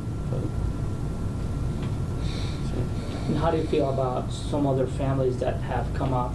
Some of them they're already represented by legal like lawyers, but there are some others that they have kind of the same thing as you. I mean, it's a lot of pain to go through. So I know what it doubles the pain when you find out this. Hopefully they can get some closure with all this after this is all over with. The U.S. Health Department's investigating this. Have they had any contact with you at all, or any families you know of? Not that I know of. Can I ask one more process question? So that other lawsuit that we've covered as well was seeking a temporary restraining order. Is that what you guys are doing as well? Yes. And is there any timeline of when a judge could make a decision on that? Well, I believe that, frankly, that the lawyer for Dr. Bynum and Mr. Hastings have reached an agreement. The order has not been signed yet, but it should be signed soon. There were some modifications on the order, but I do believe that agreement has been made that Dr. Bynum will not manipulate data, destroy data, delete data. But we wanted to be in that process as well. Now, ultimately, we'll have to file a lawsuit against Dr. Bynum, petition, and the process then will be getting the lawsuit on file, having Dr. Bynum's attorney served, and then they have a certain amount of time to answer the lawsuit. After that lawsuit is filed, we, as the plaintiff attorneys, have 120 days to file expert reports. So once you file suit, you pull the trigger, and it's a very short time frame under Texas law to get your ducks in a row. So it may be a while before we actually file the petition, but you have to understand we're in the process of gathering records on all the families that we represent to have them reviewed. That's part of our due diligence. Joseph, was your father hospitalized the entire time he was on the wait list, or was he an outpatient? He was pretty much hospitalized the whole time. He would have short spurts of coming out, and he'd immediately be put back in. He was pretty much not able to do anything in his latter days. So. In the ICU? Yeah. Yes, sir. Is there a chain of custody issue with regards to these files? I mean, does Bynum have the ability to go in and change this stuff at will? Let's, just assume that he's continuing to do this. Are there chain of custody issues? Are there filings you can make to have these files physically taken and put somewhere where they're safe? To answer the question, yes. Dr. Bynum, if given access to the electronic medical record system, which we all have now, literally since Obamacare, that was one of the major benefits of Obamacare, is that hospitals have to have electronic records. But because they're electronic, you can access them from different computer portals. But they do have the ability to record whenever they're entered and by who and whether changes are made. So again, it's so early in the process. We want to get the records. We want to get the process going. But I do believe that part of the restraining order and then the injunction, which we'll have at some point down the road, will be that no one should be allowed to access those records and enter one letter that changes that record. So we're going to attempt to lock that down. What is is Memorial Hermann cooperating with this? Have they acknowledged this? Do we know if they're taking any action? I have spoken to an attorney for Memorial Hermann, and my impression is they are cooperating. They're willing to cooperate, But of course, you have to understand too, because these are patient records, there are going to be all types of HIPAA issues and concerns raised. And we, of course, do not want to violate HIPAA. So these are the types of things that smart lawyers are able to work out with the process so that other patients' protected data won't be shared. Thank you. You're welcome. John, did you have access to Mr. Whittington's record? And if so, did you see anything unusual? We haven't yet. They're in the process of trying to gather the records. It's sometimes time-consuming to get the records, and particularly when you have litigation going, it can be a slower process. But we have not had an opportunity to actually see any of the records for the 3 families that we represent, to be totally honest. Joseph, do you speak Spanish by any chance? Just a little bit. Do you feel comfortable speaking on? Oh, no, not that much. You brought the nurse one saying? Yes, this is, Valerie is our nurse. Our process and the process of the legal team that we put together will be to have nurses like Valerie and doctors. We have a gentleman, his name is Dr. Greg Casey.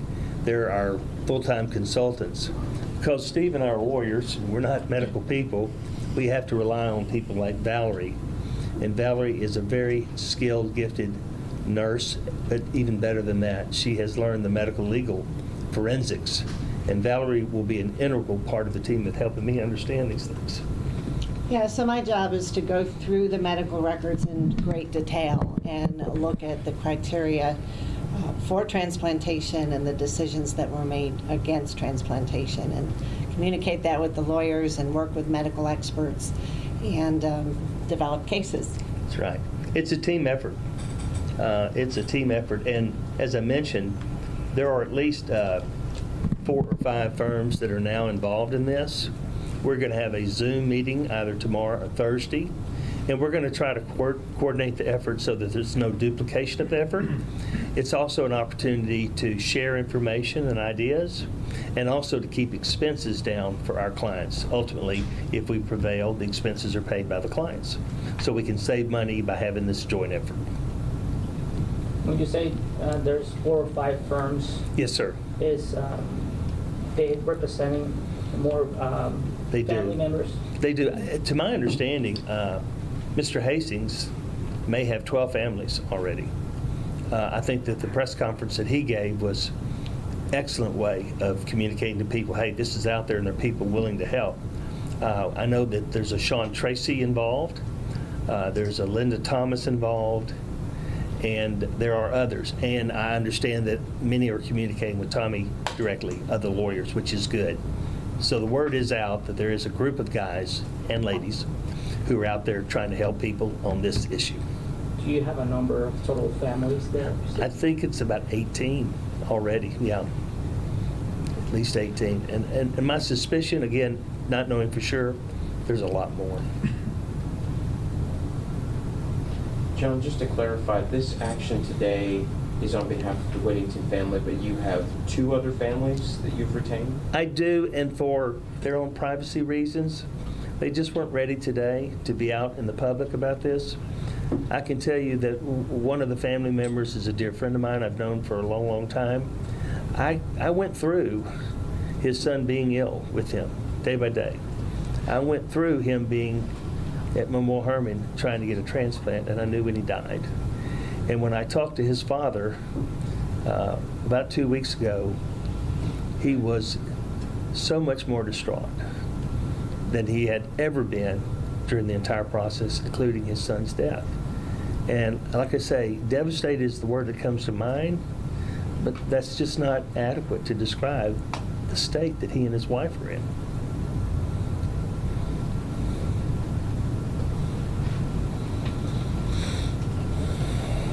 What happens next? I mean, after today, what can we look forward to? Well, it's going to get interesting. It's going to be a lot of paperwork, discovery, requests for documents, interrogatories, etc. And then we're going to be into the deposition phase. Ultimately, we want to put Dr. Bynum under oath and question him about this. That deposition could go on for days because there's so many claimants. And then after that, we'll present all that information to our expert witnesses. We've already spoken to a few. And our intention is to have premier liver transplant experts in this case. And they will then review all that material and tell us, this is what your case is about. Then we present them for depositions. And the usual process involves mediation. I'm sure you all are familiar, it's out of court. Way to resolve cases. This case will probably be ordered to mediation. And if the parties are unable to reach an accord, this case will go to trial right here in Harris County. Then everybody can see it. Thank you, sir. Thank you. Anything else? I wanted to clarify that the date of Mr. Whittington's death was January 24th, 2024. In the filing, it's going to be corrected. Yes. So it's not that date in the filing? Correct. What was the actual date of his death? It was January 4th. Maybe January 4th of January 20. 4th. It's 1/4/2024. Yeah. We apologize for any mistake that was made. This was a rushed filing yesterday to try to get this done so we could get your attention in all candor. Just you said you're 64? Yes.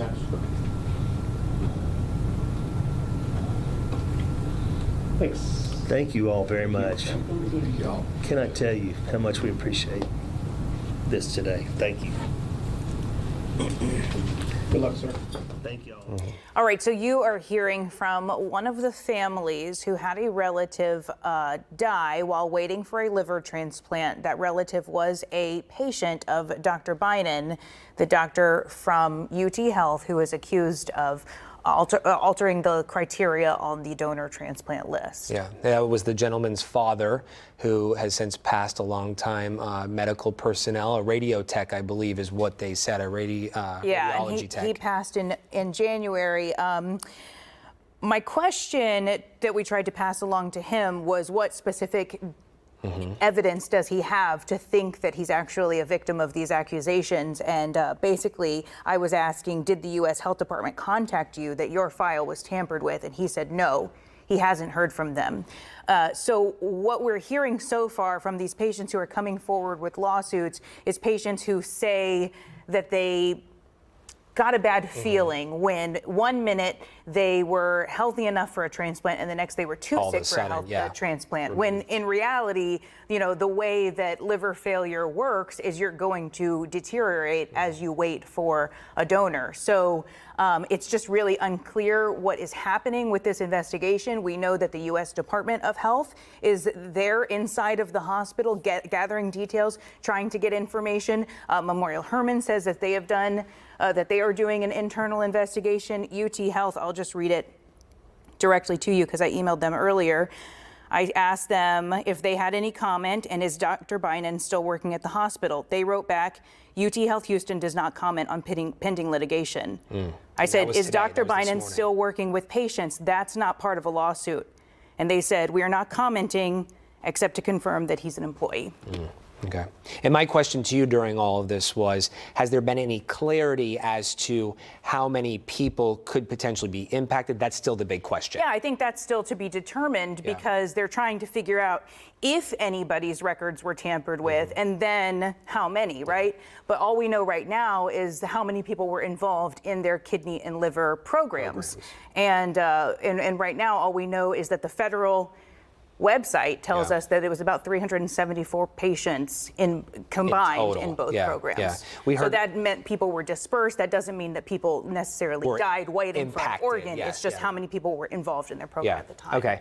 We heard from the attorney. He's representing apparently a total of 3 families. He said 2 of the families are not comfortable with coming forward just yet. He also referenced another attorney that has about 15 clients. So as of right now, this is a total of 18. Again, Again, not confirmed if any of these families have been directly impacted by this. I mean, we haven't talked to every single one of them, but I haven't heard from any of them that they've specifically been contacted by someone investigating. And what I would assume is that somebody investigating this is then going to have to contact the families and say, did you ask for this to be part of the criteria for you in order for you to accept an organ? I mean, I'm assuming that that's how their investigation will go. And then that's how people are going to know whether or not this was really happening. To understand their involvement, Okay, it is 9:30, still a developing story that we will stay on top of, but for now we're going to take a short break and we will see you back here in just a few moments.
Welcome back. Today is National Adopt a Shelter Pet Day, and with that, we're hosting a mini Walk the Runway event in Studio A with Best Friends Animal Society and partnering animal shelters throughout the greater Houston area. Joining us this morning, Peggy Kennedy with Best Friends Animal Society is here to introduce us to shelters and local pets in need of a forever home. Before we get into the fur models here and their handlers, I want to talk to you about the need right now. Yep. We give a lot of time to this topic here at KPRC2, and I feel very passionately about this and certainly wanting to continue this conversation because the issue is not going away. If anything, it's just getting worse.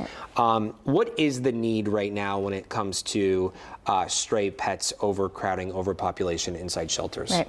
So we're really excited about Adopt a Shelter Pet Day because we're launching a new campaign called Bring Love Home, in which we're inspiring pet lovers to go to the shelters and get pets out of the shelters into loving homes.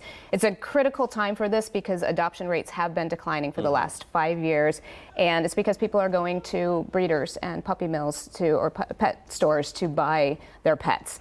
But if 7 million people, we know from data that 7 million people are planning to add a pet to their home in the next year. And if just 6% more of Americans adopted instead of buying, we would be at no kill all across the United States. Adopt and do not shop. Exactly. When we talk about pets in need, obviously we know it's extremely high in the South, particularly here in Houston.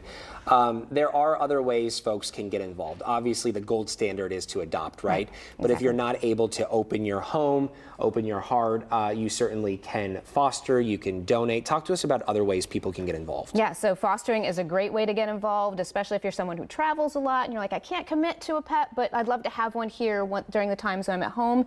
You can volunteer. The shelters always need volunteers to help get dogs out, take care of cats, even just giving them a ride from place to place, from the center to the veterinarian for a quick treatment.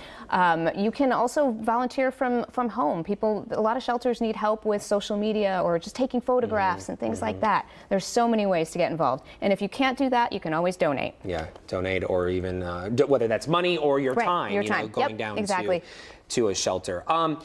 This past weekend, Sunday and Monday, I had the opportunity to attend Texas Unites in Austin, and it was really great to see organizations throughout Texas come together, but really the nation too. We had folks there from San Diego, from Washington, D.C., and we were all there to talk about how we can better animal welfare. With that, there are a lot of conversations focused on the shortage of veterinarians across the country. Accessibility to veterinarian care, also affordability. There are so many layers to what's happening here. Talk to us about some of the solutions Best Friends is working on in hopes of helping people out and keeping families with their pets. Right. So a lot of the things that we do, we're working with community leaders to, strengthen laws and help people stay together, changing the way that some shelters operate in terms of maybe like reducing the fees to reclaim your pet, to get them home. Yeah, there's a lot of work to be done, and unfortunately, it takes a lot of people to come to the table, to want to come to the table to fix this problem. But if we can get people at that table, we can certainly walk away with a lot of solutions. Okay, let's get into this little runway event here. So you brought in several pups with you. Talk to us about who they are and where they're from. Sure thing. So we have, and I only have 2 of these, so one of you is going to be left out. I'm sorry, but we'll still show them. So we have 3 dogs here from our area shelters. The first here is Chewy. Chewy is about a year old, such a cutie. He's from Sugarland Animal Services. These 3 have been having a great time. Hello, puppers. Come here, say hello. Okay, I'll let Peggy keep on talking. Yeah, so this is loves Chewy. Kisses. Yes. Chewy is very playful, young guy. He and Barkus over here. This is Barkus from LaPorte. Wait, I'm sorry. I don't know if you said this. Is Chewy good with other animals? Do we know? Yes. Yeah, obviously. These 3 have been having a great Cats time. and dogs. Okay, that's good to know. Here, look at Chewy. I got a treat. There you go, buddy. And he takes easy. That's nice. Okay, after Chewy, we have who? We have Barkus from LaPorte. And Barkus, also 3 years old, he is a lover. This guy is such a lover. Just wants to be in your lap, loves to give kisses, knows his commands, knows how to sit and lay down, but mostly just wants to be in your lap and give kisses. Oh my goodness, he is adorable. Look at Haley. Haley. Go see Miss Haley. Come on, get over here. You can come in. Come on. No, I'm trying to get him to look at the camera. Aw. Do we know how old he is? Did you say? He's about a year. He's about a year old. Or no, he's 3. Sorry. Oh, he's 3. Sorry, He is Chewy 3. is You did 1. say that. This guy is 3. Yes. Okay. Hey, buddy. And then who? Last but not least. Last but not least, this is Miss Bree. Oh, Miss Bree. Come here, baby girl. She's 7. Come Yeah. here. She's like, this floor is a little Do slippery. you have a treat? Do you have a treat? I don't. No. You have a treat. Yeah. Oh, she's not a fan. Yeah. Hello. She's a little nervous, but she's actually been doing great with these 2 as well. She was a little shy at first and then kind of warmed up to them. So she just enjoys being around the other pets, maybe not so much playing with them. She definitely prefers Yeah. the more gentle dog Yes. and would need a home without cats. Yeah. That's all really good information to know. You know, and this is going back to you should adopt and not shop. We always push this because if you are looking for a specific breed, if you're looking for a specific size dog or a dog of a certain age, you can find that. If you reach out to your local shelter, I promise you, they work with so many other shelters and rescues that you can find whatever breed it is you are looking for. It might take a little time, but that's okay. We can certainly find that for you. And these are just 3 of thousands of dogs in need throughout the greater Houston area. How many organizations does Best Friends work with throughout the Houston area? Throughout the Houston area, I'm not sure. I know it's over 400 network partners in the state of Texas, and we have like 4,700 partners within the whole country. Yeah. These are 3 of our friends here, Baytown, LaPorte, and Sugar Land. All great organizations, and they have so many fabulous dogs and cats, which we don't have any cats here today, but obviously they have cats as well who need homes. And, you know, I would say too, even if, don't always focus on breed, focus on your lifestyle, what it is That's you a really great want. point. Good you know, do you perspective. want a running buddy? I bet Barkus would be a great running buddy. If you want somebody to just chill on the couch, that's probably Bree. Bree would love some days on the couch watching some TV, right, Bree? Yeah, it's really great. I know you guys don't have a mic on, so I'm not going to put you on the spot, but just give us a thumbs up. The need in your community, pretty great? Yeah. Very much so. Yeah, very much so. And that's something that is sadly the reality for so many people. Across the country. Anything else you want folks to know this morning? Yes, so I mentioned we're launching our Bring Love Home campaign. So we're encouraging folks to get involved by submitting photos and videos of their pets, how they brought love home to their home and how their pets living their best lives. And they might be featured in our new national campaign. And they can go to bfas.org/love to learn more about that. I love that. We're going to put all of that information inside this article on our website. That's clicktohouston.com. And when you take those pictures or if you shoot those videos, also upload them to Click to Pins because we might show them during a newscast right here on KPRC2. Fantastic. We love having you guys in studio. Thank you so much for stopping by. I want to give a shout out. I don't have a picture, but a few weeks ago we had Montgomery County Animal Services in.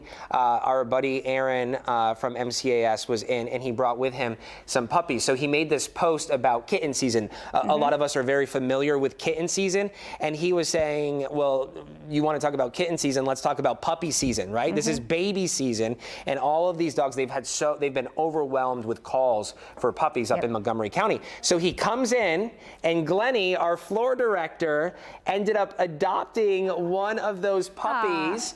He picked him up this week. He turned 8 weeks old, so he got Winston. Winston is his name. I have pictures on my phone. We'll show you another time.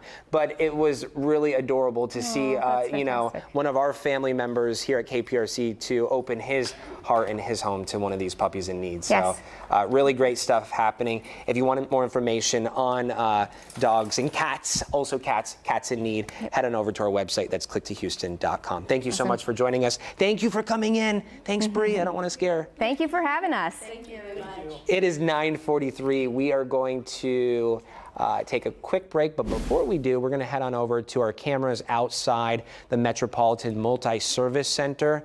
This is in the Montrose area. This is one of the early voting sites. Today is the last day of early voting before that May 4th election. So if you want to get out there and vote before May 4th, today is your last day to do so. For more information on what you can find on the ballot, what you can expect to see on your ballot, head on over to our website. That's clicktohouston.com. We'll be right back.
9:47, we are following breaking news. This is the end of a chase involving a Harris County Sheriff's deputy.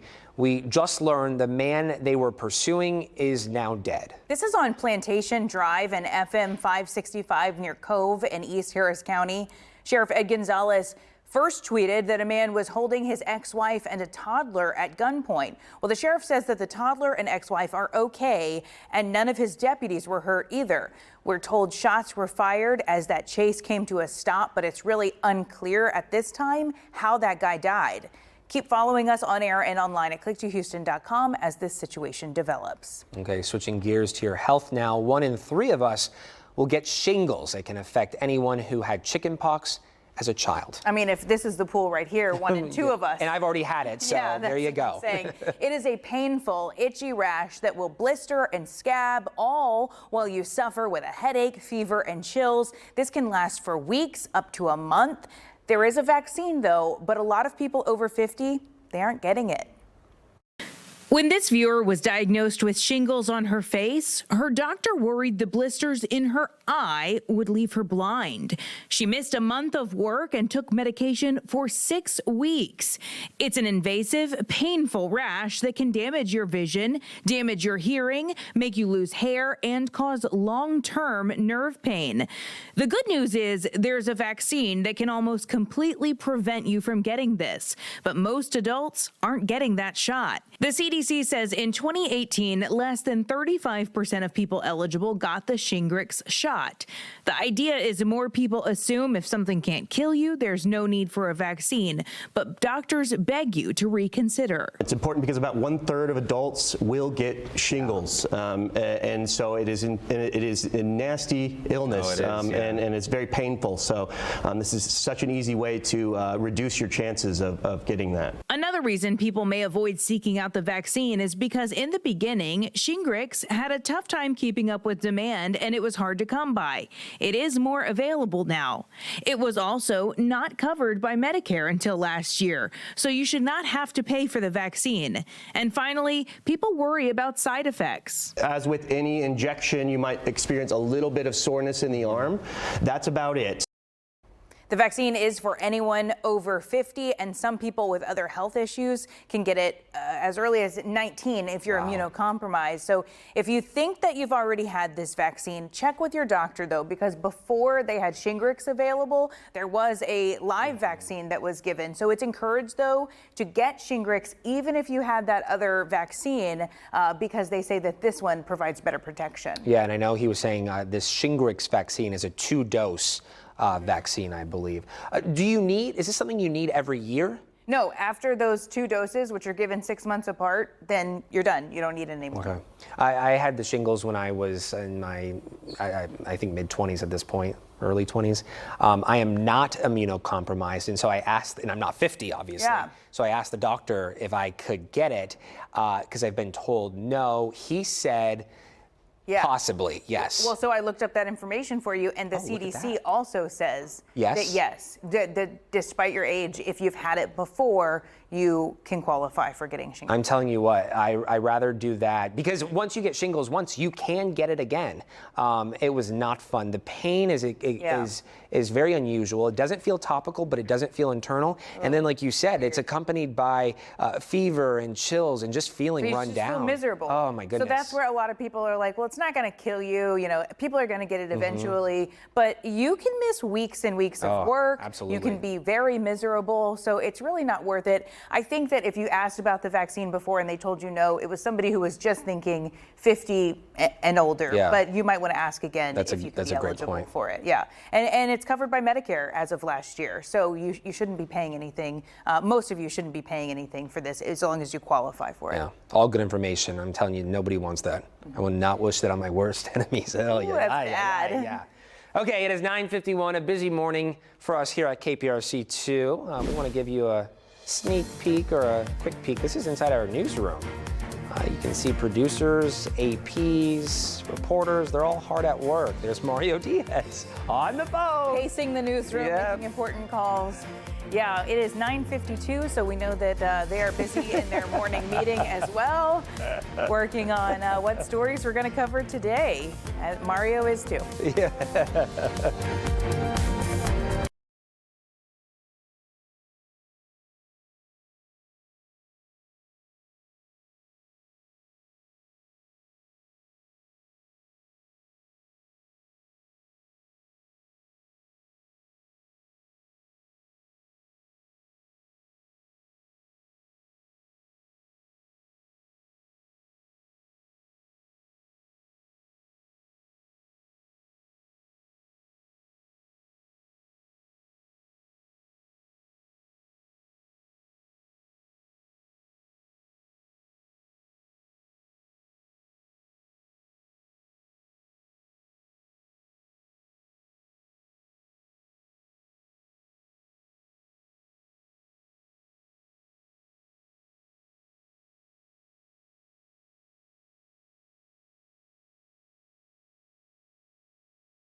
Welcome back. It's time to take a look at some of the stories we'll be tracking this morning. At least 40 people were arrested at UT. This is following the pro-Palestinian protest that took place on campus.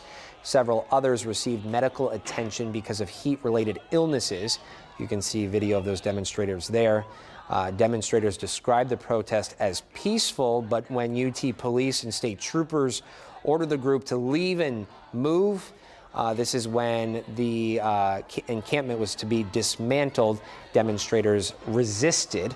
Organizers say the goal of the demonstration was to show solidarity with Palestinian people, and they reject claims the protests are anti-Semitic. Today is the deadline for eligible child care centers in Harris County to apply for a 100% tax exemption. The exemptions are expected to save the average Harris County child care provider about $3,000 per year in property taxes, with they say no fiscal impacts to the county. This applies to child care facilities that participate in the Texas Rising Star program. And today is the final day of early voting in Harris County. On the ballot, voters across the county will select trustee positions, new mayors, and the new state senator for District 15. This was vacated by Mayor John Whitmire. Election day is May 4th. Coming up next on KPRC 2 News today at 10, it's almost summer. And if you're living paycheck to paycheck, then you might not have a lot of extra cash to plan a getaway. Yeah, the term is funflation, and it's growing in popularity. It's when someone is willing to go into debt to have some fun. And in this case, it's splurging on travel. Next, Owen's going to be speaking with the money coach to learn more about funflation and find better ways to not go into debt.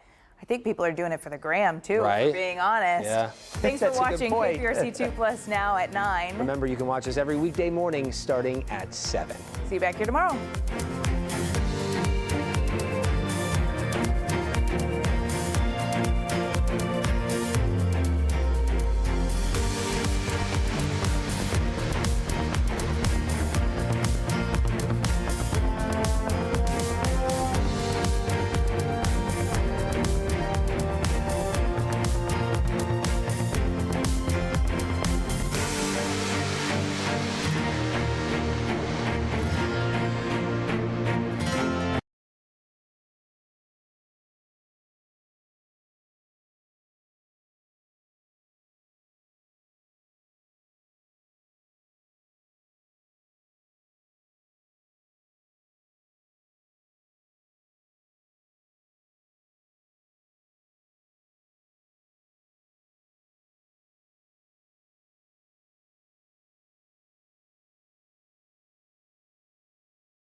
Good morning. Here's what's coming up on KPRC 2 News today at 10. Now, you've heard of inflation, shrinkflation. Have you heard of funflation? What? I know. It may not be so fun. It's a new term, relatively new term. Basically, when somebody's willing to go into debt to do something fun. This morning, we've got the money coach in here to share how to avoid funflation when it comes to summer travel. Well, if you had chickenpox as a child, then it's possible you could get shingles in adulthood. They're extremely painful and can often take more than a month to go away. Ahead, health reporter Haley Hernandez shares why most adults avoid the vaccine. It could prevent it. Plus, Best Buddies. It's a nonprofit organization dedicated to helping people with intellectual and developmental disabilities have a better quality of life. The group does that through leadership, development, family support, but most importantly, building friendships. And this weekend, they're sharing how you and the family can help them while spending some time outside.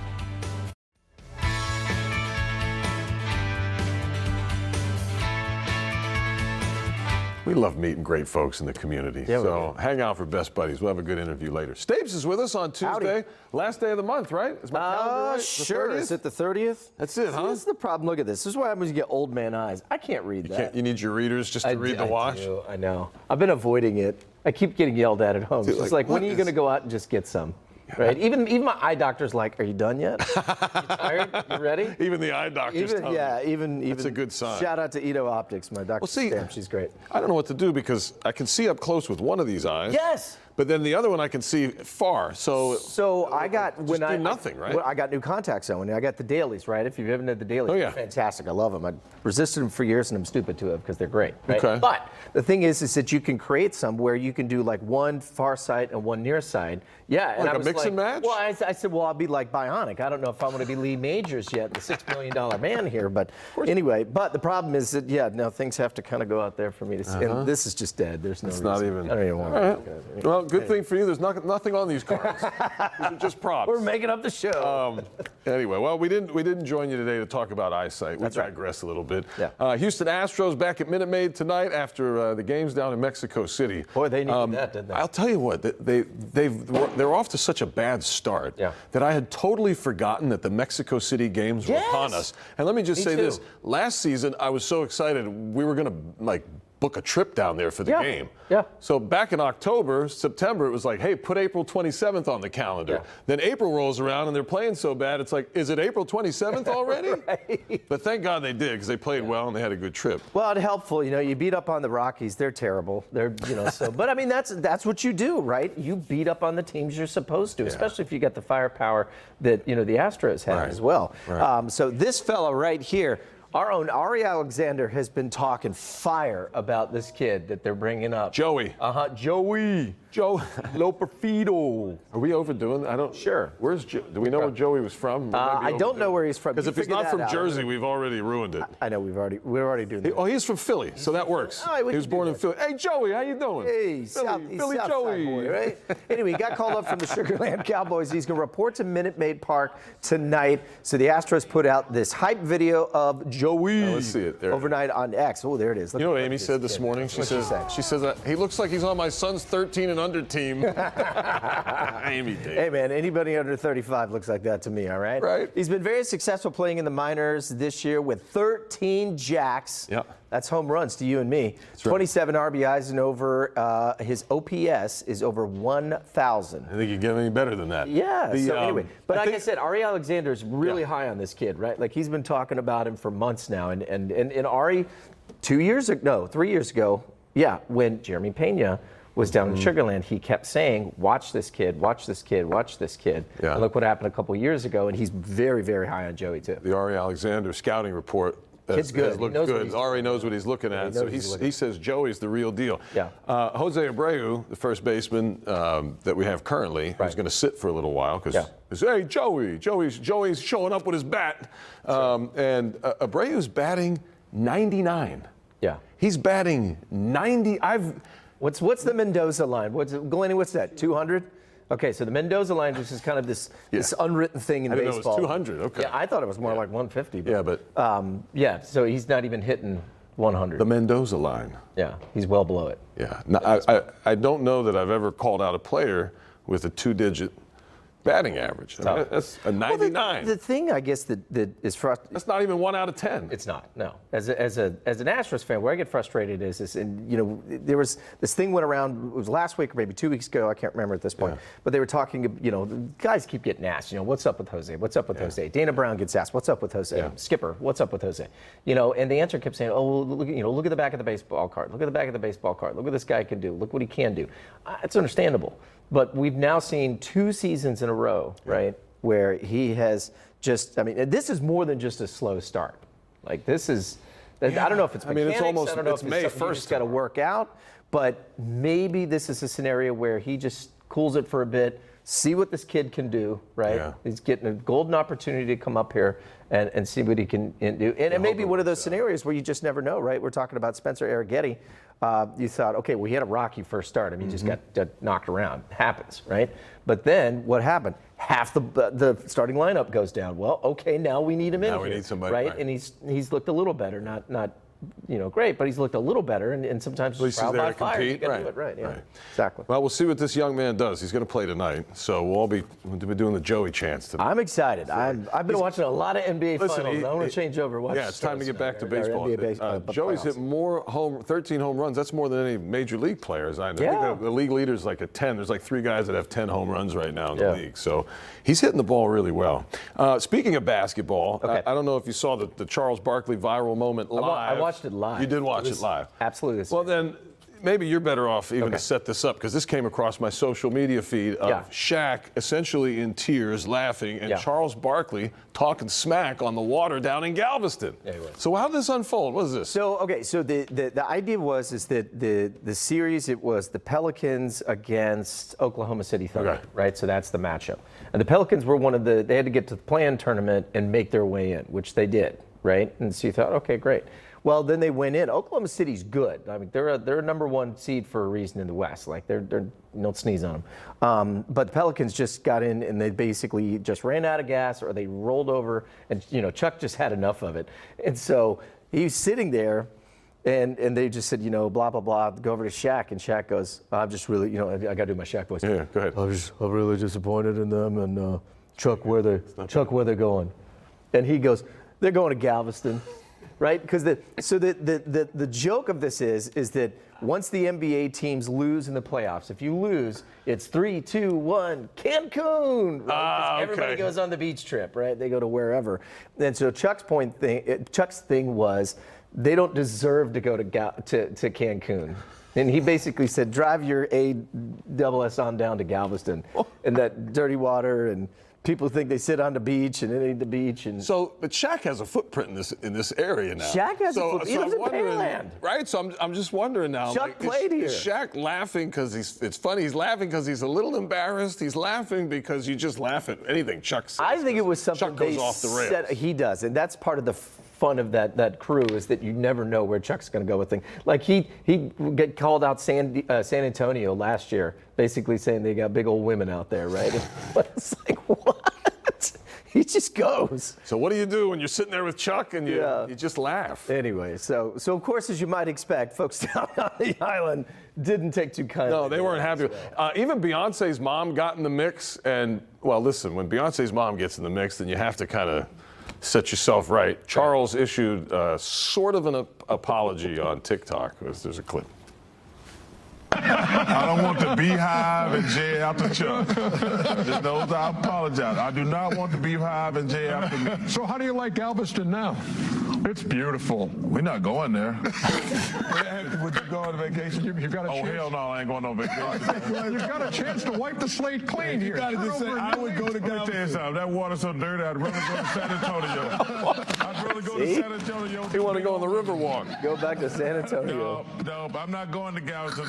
I want to go to the beach down in...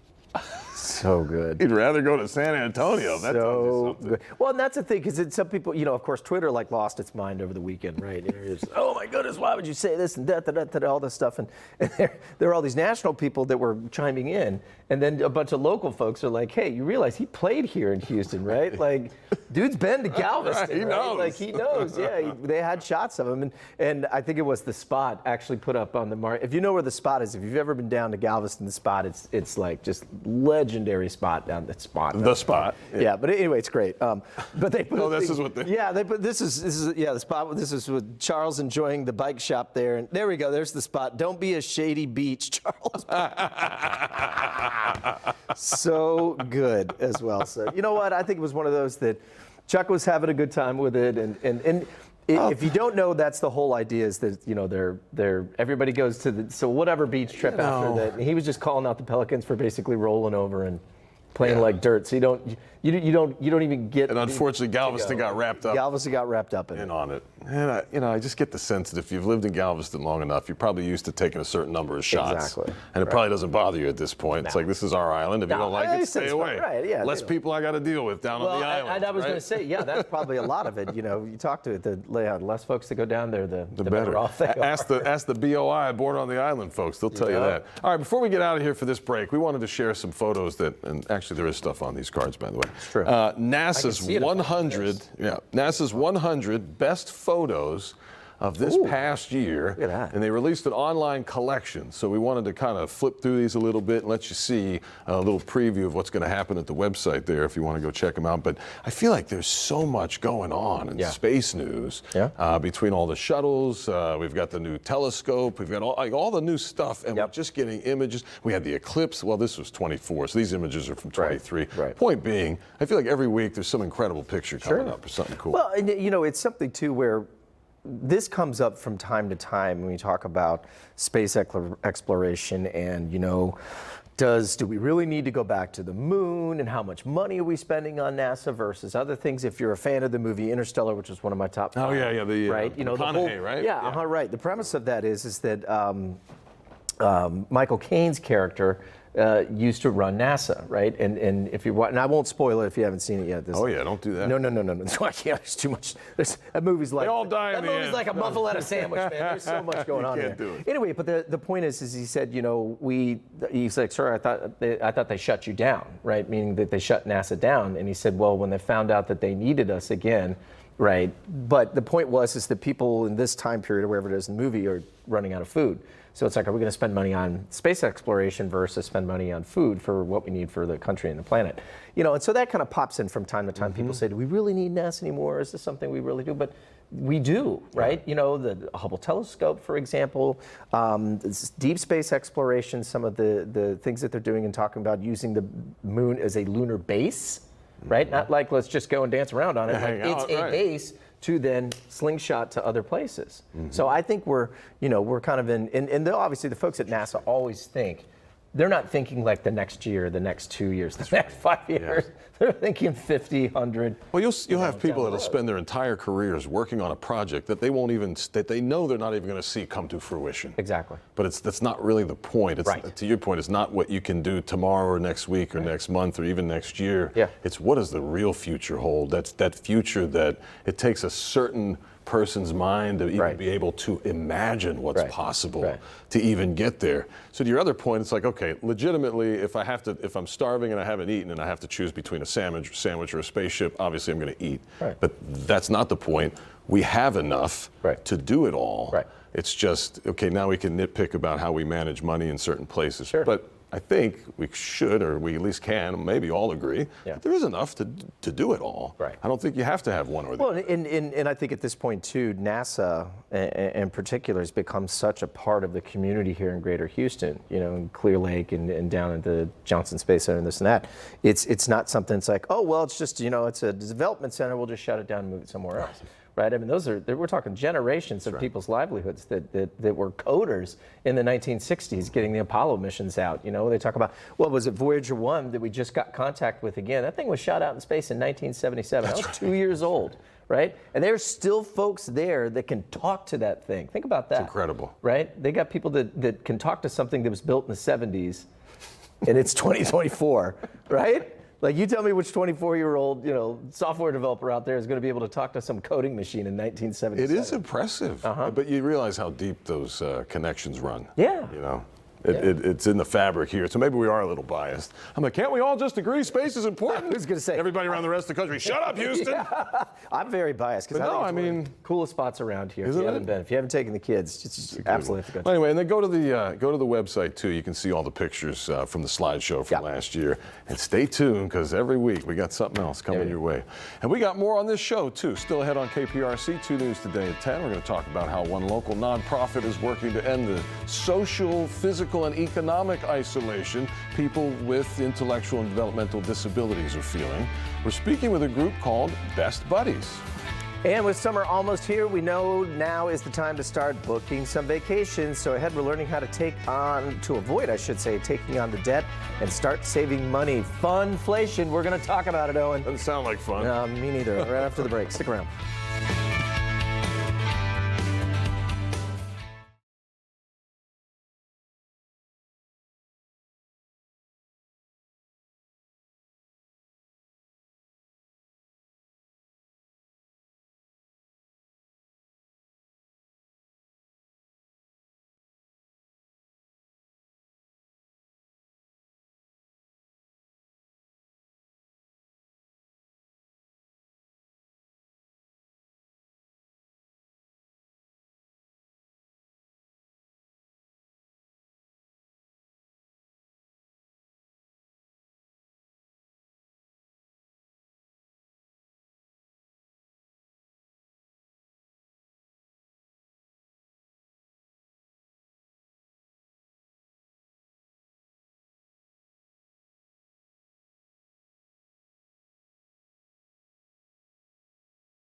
This is a KPRC 2 News update. Good morning, I'm Zach Lajway with your local news update. The time now is 10:18. The parents of a wandering toddler were located by deputies. This morning, the toddler was found wandering alone in the road near Cypress Wood Drive in the Spring area.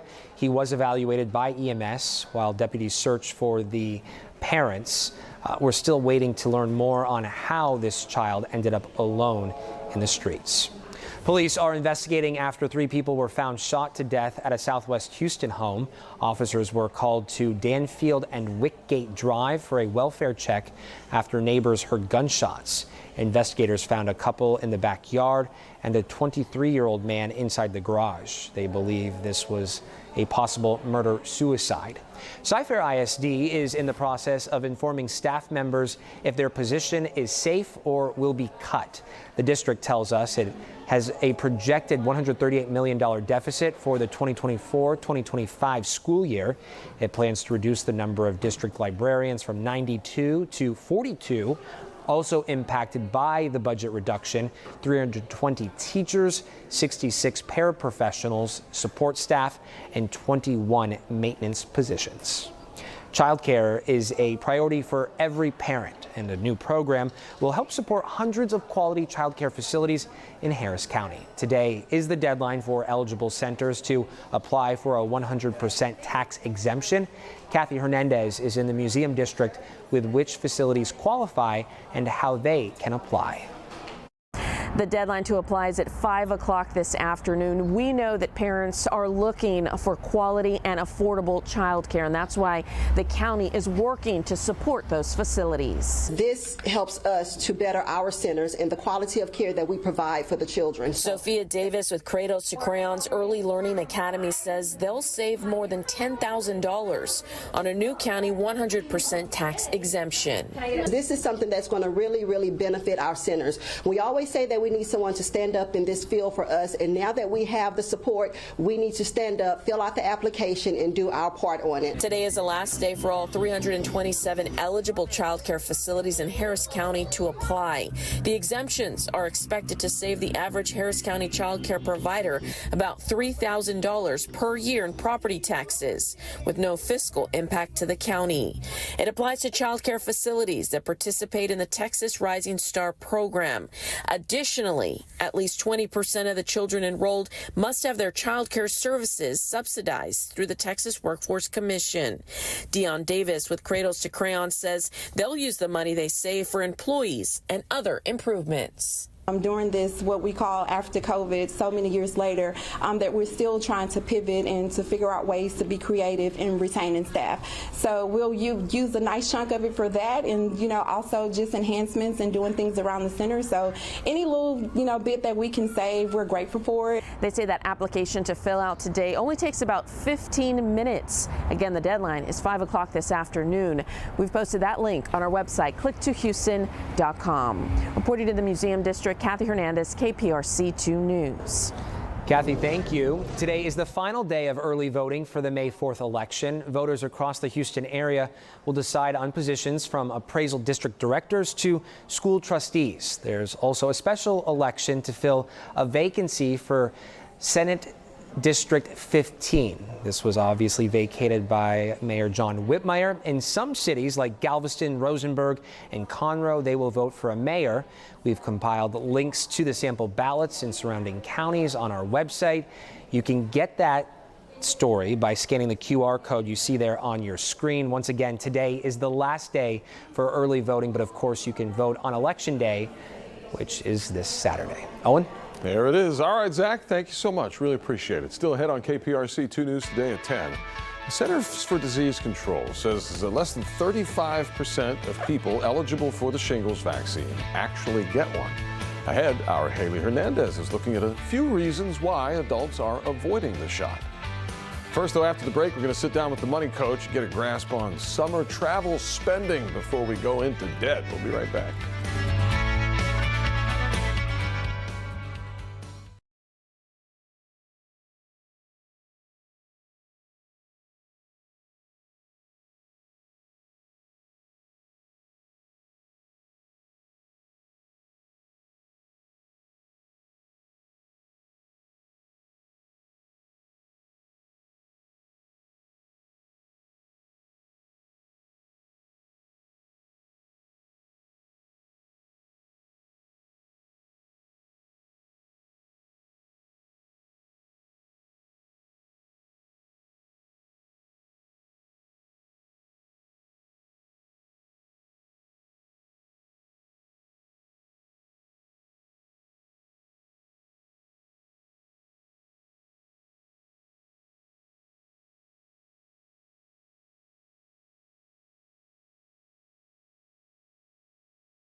And we're back. You know, Memorial Day is getting closer. Heck, May 1st tomorrow. When does summer actually start? We were talking May 1st. Maybe it is Memorial Day. Either way, when summer arrives, a study shows that more than half of Americans are planning a summer vacation. And what surprised us is that about 1 in 3 are willing to go into debt to pay for the vacation. It's called funflation. We're here with our friend, the money coach, Lynette Calfani-Cox. Good morning. Hey there, good morning. Great Nice to be to back. see you. Okay, well, funflation, I've already thrown the term out there. Can you define it for the people? Yes, so this is a phenomena whereby people are willing to spend kind of crazy prices on experiences and on fun things. So think travel, concert tickets, eating out, amusement park, that kind of thing. And it's a little bit of a reaction to what we had during the pandemic, where people couldn't go out, they couldn't gather, they couldn't go eat at restaurants, they couldn't travel. And so economists call it a little bit of so-called revenge spending, and it's affecting everybody's wallets. Right. Well, we talk about inflation. It's the cost of everything is going up, even the fun. Right. Hence, funflation. Yes. So, what's your take on it? I mean, should we borrow money to have fun? No. The short answer is no. That's going to get you into trouble, because honestly, there's an unlimited number of things that you can do. Look, I want to go to Beyonce's next concert as well, and those those concert tickets are expensive. Yeah. So you have to pick and choose some things, right? So you have to be mindful about the number of activities, because look, summer is going to be 10, 11, 12 weeks. And if you just say, oh, I'm just going to spend and borrow for everything just to have fun, you're going to dig yourself into a hole. You are going to dig yourself into debt. And it's not going to be pretty come fall or, this time next year. Yeah, I think it's one thing if sometimes we talk ourselves into holiday spending. Right. Because you say, well, the new year's coming and we can pay it off. But it's like before you know it, the summer's coming. Right. So that could be very easily in a vicious cycle. Oh, absolutely. Of borrowing. So you dig a hole, you get out of the hole, you dig another, right? You're right back around in that circle, yeah. Right. And this is the thing. Listen, we all work hard. We all feel like I deserve it, And of course, a lot of millennials, a lot of Gen Zers, they're the ones, by and large, who are those who are willing to go into debt. Not to say that us Gen Xers and baby boomers and everybody else isn't willing to do so as well. But I think that for the most part, younger people definitely have a YOLO mentality. You only live once, right?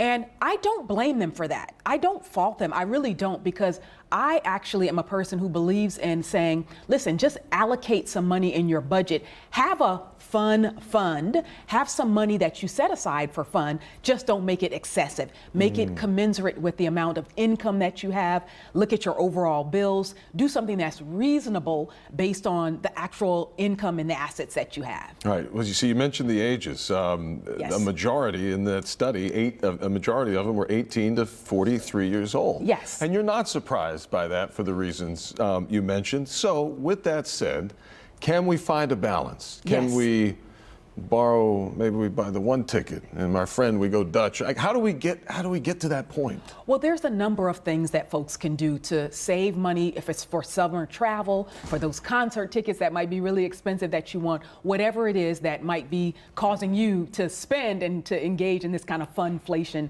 scenario. One is you can think about what's most important to you and prioritize. So if something is really important to you, like I have a person who works with me, actually, she's she's technically millennial. I think she's 27. Okay. 27, 28. She went to Coachella, she went out, she flew out to Coachella. But that was a priority for her. She wanted to be at that music festival, right? Think about what you're willing to give up. So you might have to cut back on some things. And that might be okay, because you might say, you know what, it's more important for me to go to Coachella or to go to this food festival or to go to this concert or to have this trip. But you don't have unlimited resources. So you might want to sell some things. Some people have a lot of stuff that they no longer want, need, or use. So you might get rid of stuff in your house, old clothes, electronics, furniture, household goods. that can give you some money to be able to go travel or to be able to engage in some fun activities. Then when you're thinking about travel, you might just, I won't say moderate your expectations, but just think reasonably. Like, does it have to be a week-long European trip? Seriously, maybe you can enjoy, we're here in Texas. We have a lot of amazing places, camping, road trips, things that you can take your car perhaps as opposed to saying flying, that kind of thing. Those are ways to save money. And then you could barter. So some things that you might be spending money on right now, you can think like, are there services that I could perform for somebody that instead of me paying them, I can do a swap. I can say, hey, listen, instead of me paying you for this, why don't I give you X in exchange? I'm good at building websites. I'll come over writing and do resumes, the yard, and then you let me I'll use cut the your RV. grass, whatever. Right. Yes. Yeah. But in other words, you're trying to save your cash outlay so that you can spend that cash on the fun things that you want to do. Yeah. I'm not a person who's going to say live in a financial straitjacket, never have fun, don't go out to eat, nix those concert tickets. Because no, I'm like, live your best life, enjoy it, but do it responsibly. Do it in a way that you don't come crashing down later and you're not in debt. Because believe me, I've been there. I once had $100,000 in credit card debt alone. It was not fun, I can tell you. Obviously, I paid it all off. Sure. I wrote this book about it, Zero Debt. It became a New York Times bestseller. So I know the perils and the pitfalls of going into debt. It's a trap, and it'll keep you there for years. And it's needless. You don't have to do it. Well, it occurs to me too, I mean, if we're borrowing and there's interest involved, whatever this thing is that we're buying, we're actually spending more than we have to on it. Absolutely. Right? And especially if you're putting it on a credit card. Listen, the average credit card has an interest rate of about 22 to 24% right now. So yeah, if you're spending $1,000 on something and taking a year to pay it off, you're really spending $1,200 or so dollars, at least $200 more, 20% or more in terms of interest and finance charges. And I always tell people, if you're making minimum payments, that's showing you that you've overspent. Because minimum payments now in the short run really mean maximum payments in the long run. You're just making the banks and the creditors rich. You're giving them, I won't say unmerited, they did make you the loan. That's right. But you're giving them unnecessary interest. And they're collecting that off of you month after month, year after year. And at the end of the day, you have to decide, interest works both ways. Which side of the equation do you want to be on? Do you want to collect interest for life? I'm in that camp. Do you want to be a saver, an investor? You want to watch your money grow? Or do you want to pay interest for life as a consumer, as a debtor, as a borrower? Always behind the eight ball like that. Totally you can never get behind the eight ahead ball. that way. Exactly. Interesting. So anyway, that's just my take on love it, it, though. And I feel like, this isn't rocket science too. Right. It's just that a lot of us haven't been taught the basic, money management principles and personal finance strategies that can help us to get ahead. And to your earlier point too, coming through inflation and coming through COVID, everything's more expensive, but we have to get out. We just want to get out. We need to get out. So the timing of this is very interesting too. And I get it. I mean, because listen, I did mine in 2021, okay? I'm not going to even lie. I'm not going to sit up here and say, my husband and I, we went for like 6 weeks to Mexico after being on lockdown for, a year and a half. We were like, we cannot take it anymore. Right. And the prices were even then ridiculously expensive, but it's just increased. 2022 increased, 2023. Now here we are approaching the summer of 2024, and it's completely outrageous. We're moderating. We're like, it won't be 6 weeks in Mexico. It won't be, it definitely won't be. Right. But again, I appreciate that also for people's mental health and their emotional well-being, they do need to have outlets. And now, all of the time, the outlet doesn't have to be spending. Right. Because a lot of times, I think people spend during emotional periods. They're depressed, they're anxious, they're worried, they feel stressed out about something, or even they feel euphoric. Oh my God, I got a raise. Let me go out. I can go party now, kind of thing. You really shouldn't spend during emotional highs or lows. Interesting. It's better to spend during emotionally neutral times. And I think that for a lot of people, if they kind of tap into like, why am I spending? Like, what's behind this? Am I spending to impress others? Have I looked on the gram, you know, on Instagram, and I saw my friends, they're going someplace and I want to be able to post a, you know, an Instagram worthy picture, that kind of thing. So you have to really just kind of get in tune with some of the why behind your spending as well. And then, you know, you don't have to engage in the herd mentality and do what everybody else is doing, you know? That alone will put you on that emotional high and get you making bad decisions. Exactly. So this has been very good talk today. I Thanks for appreciate coming the in. opportunity. I mean, just because I feel like, again, people do want to have an outlet and a release, right? And they just need to know how to do it responsibly and to engage in behaviors that give them that sense that life is still worth living. Because, you know, what is it all for if you're just like at home, bored, constantly just waiting for the in number to change. doldrums? Say, okay, you know, let's get the interest rates up. Help me out here. Anyway, this has been great. Lynette Calfani-Cox, the money coach, thanks for hanging out again. Always good to see you. My pleasure. And good luck saving and getting a plan together. Summer's right around the corner. It's right here. Still ahead on KPRC 2 News today at 10. Shingles, painful, long-lasting. This rash can have lifelong side effects, and a lot of adults these days are not getting the vaccine that is available to prevent shingles, or at least help. Our Haley Hernandez is going to explain what's getting in the way of that decision coming up. First, though, this weekend is the Best Buddies Friendship Walk in Houston, and we're going to sit down with the nonprofit, learn more about the walk and its support to include people with intellectual and developmental disabilities. We'll be right back.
Welcome back, everyone. The time is 10:39 on this Tuesday morning. It's meteorologist Justin Staple. Let's get you out the door. Looking good so far today. We've got partly cloudy skies from our tower cam right here at the KPRC2 studios. We're looking at temperatures generally around 76, 77 degrees. So we're going to see a fairly decent warm up as we get to this afternoon. It's interesting, though. Actually, I'll give a shout out to meteorologist Caroline Brown. She was talking about this just a few minutes ago. We were in here.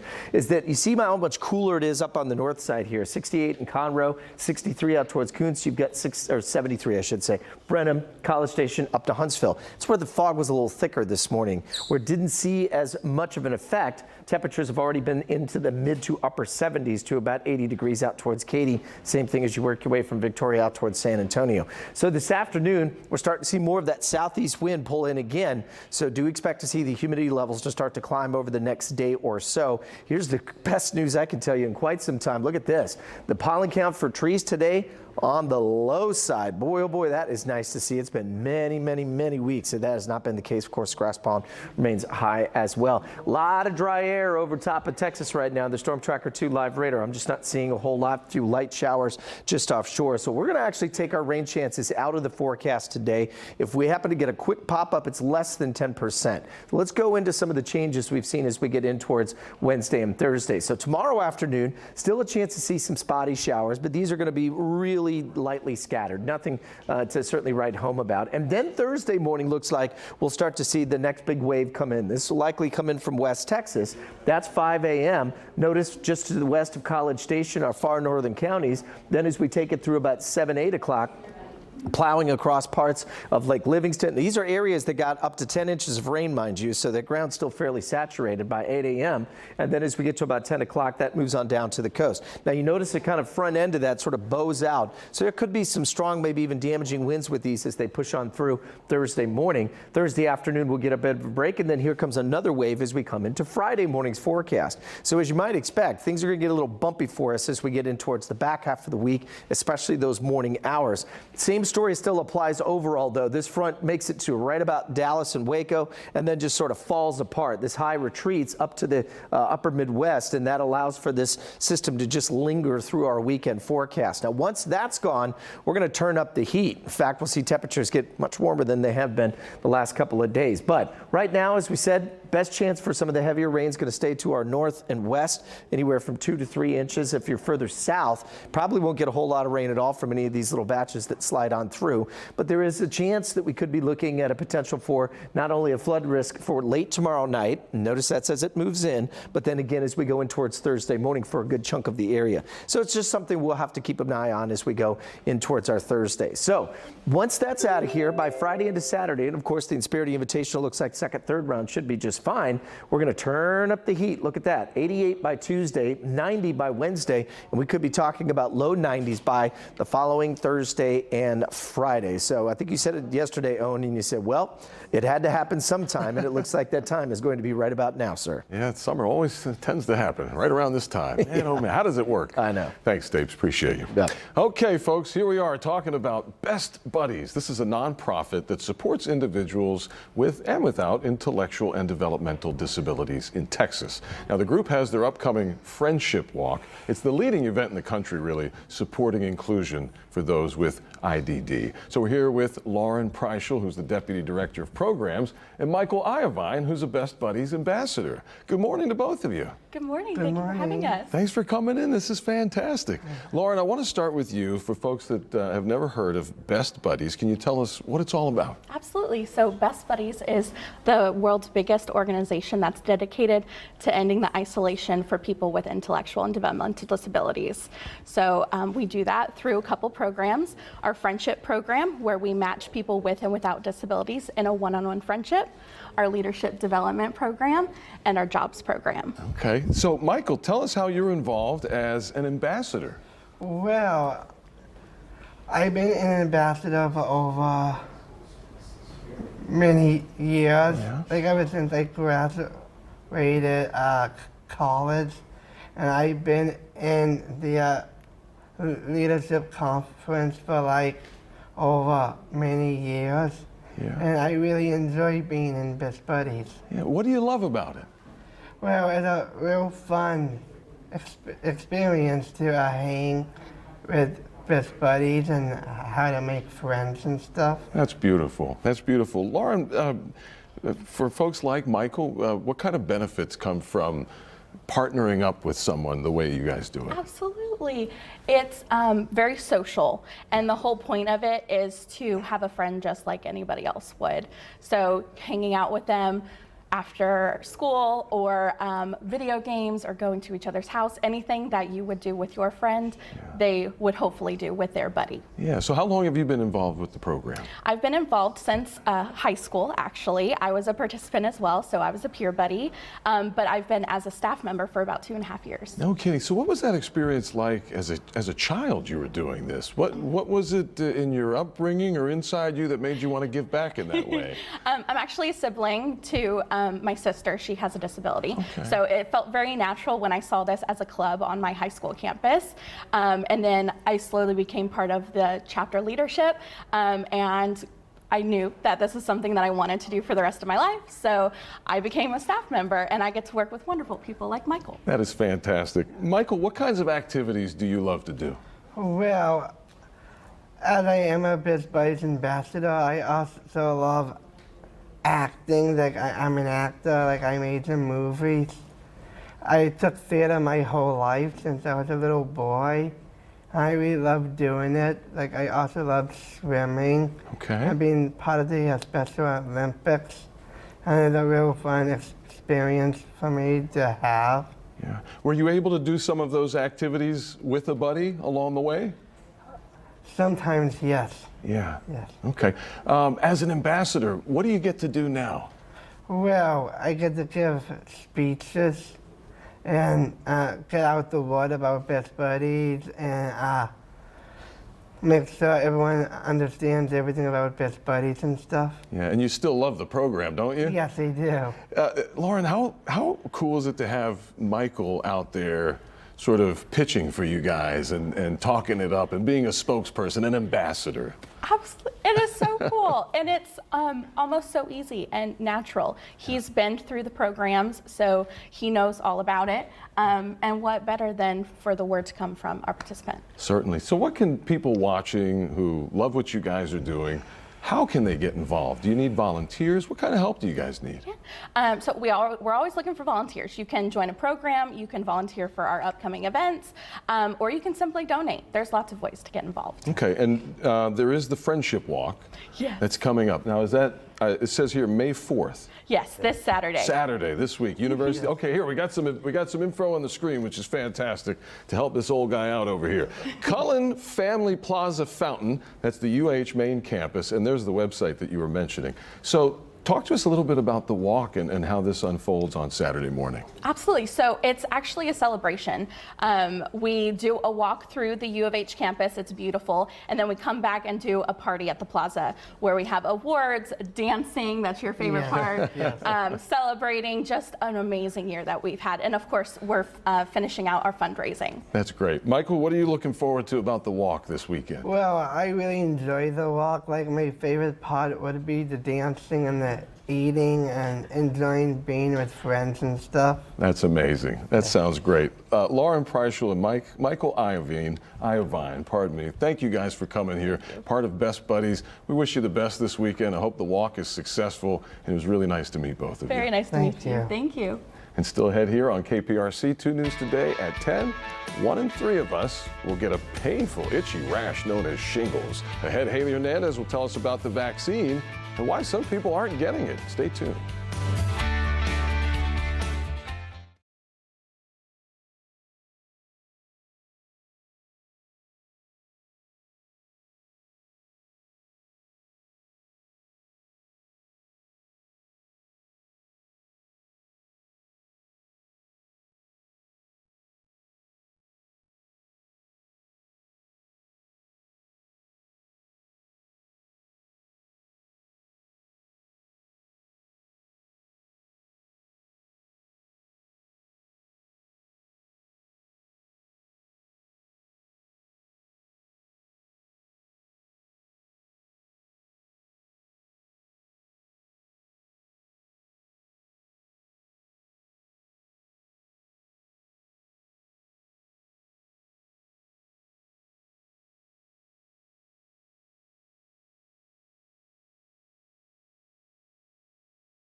All right, now to your health. Folks 50 and older are eligible for a shingles vaccine. Also, folks older than 19 that are immunocompromised, they're eligible for it too. The vaccine can protect against shingles, a painful illness which can affect anybody who's had chickenpox as a child. Health reporter Haley Hernandez shares some surprising reasons why people are avoiding the vaccine. When this viewer was diagnosed with shingles on her face, her doctor worried the blisters in her eye would leave her blind. She missed a month of work and took medication for 6 weeks. It's an invasive, painful rash that can damage your vision, damage your hearing, make you lose hair, and cause long-term nerve pain. The good news is there's a vaccine that can almost completely prevent you from getting this, but most adults aren't getting that shot. The CDC says in 2018, less than 35% of people eligible got the Shingrix shot. The idea is more people assume if something can't kill you, there's no need for a vaccine, but doctors beg you to reconsider. It's important because about 1/3 of adults will get shingles, and so it is a nasty illness, and it's very painful. So this is such an easy way to reduce your chances of getting that. Another reason people may avoid seeking out the vaccine is because in the beginning, Shingrix had a tough time keeping up with demand and it was hard to come by. It is more available now. It was also not covered by Medicare until last year, so you should not have to pay for the vaccine. And finally, people worry about side effects. As with any injection, you might experience a little bit of soreness in the arm. That's about it. Haley says if you think you've already had the vaccine, check with your doctor before Shingrix. It's a tough one to say, isn't it? Shingrix. Before that was a live vaccine. It's encouraged if you get one. Wait a minute. I think I'm misreading something here. Pardon me for 1 second. You got to ask your doctor about Shingrix. I think I can't even say the word. Anyway, I've messed this up completely. If you're not sure if you've gotten the vaccine for shingles, talk to your doctor and forget everything I said before that. KPRC 2 News Today at 10 continues after this. Wow.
All right, we're back tomorrow on KPRC 2 News Today at 10. It is May 1st, and that kicks off Mental Health Awareness Month. You know, mental health matters, so we're bringing you a month-long series focusing on everything surrounding raising awareness. Tomorrow, spotting the signs, the symptoms, and learning treatment options for mental health. Stapes, morning. Good morning, sir. Thank you very much. Just before we get you out the door here, we've got a great looking shot. Partly cloudy skies for us. Temperatures anywhere from the upper 70s now. So we're warming up back in some areas that did see a little bit of a cool down, especially our northern counties that were dealing with a lot of fog this morning. Looks like that's not going to be an issue for the rest of the day today. Meanwhile, Storm Tracker 2 live radar. I'm tracking a few light showers. We'll see if any of these fellas right here around Jamaica Beach will sneak their way on shore. Other than that, it's less than 10%. So I'm going to keep it out of the forecast officially. But notice by Wednesday, Thursday, we start to load back up, and that's when we could see, especially Thursday morning and again Friday morning. I think we could be looking at some pretty heavy. Whoa, I'm about to fell out of the chair here. Well, you might need some Shingrix. Tell you what. By the way, they could have said zoster vaccine recombinant. I could have read that easier. Ooh. The market. This is the only time where the marketing name is worse than the original. I know. Usually they spend millions of dollars. By the way, real quick, it used to be a live vaccine. Shingrix is not a live vaccine. There we go. So even if you had the old one, you still want the new one. That's what I was trying to say. Thanks for hanging out. Later, y'all. See you tomorrow.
You're watching KPRC 2 Plus.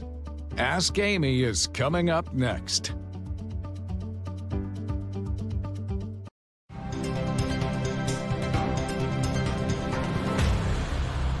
Hi, and welcome to this episode of Ask Amy. Today we're talking about something that we're getting a lot of emails about from many of you about homeowners insurance and car insurance. Our guest today is Leash U. He's the owner of Agency U, a partner of Higginbotham Insurance Agency. Thank you so much for coming on to talk with us. Thank you for having me. Appreciate it. You're hearing the same thing, help me? Yes, help me. It's just, it's a crazy time in the insurance world, and we're getting a lot of help me, what can I do, or Leash, you're the meanest person in the world because you're selling us the insurance.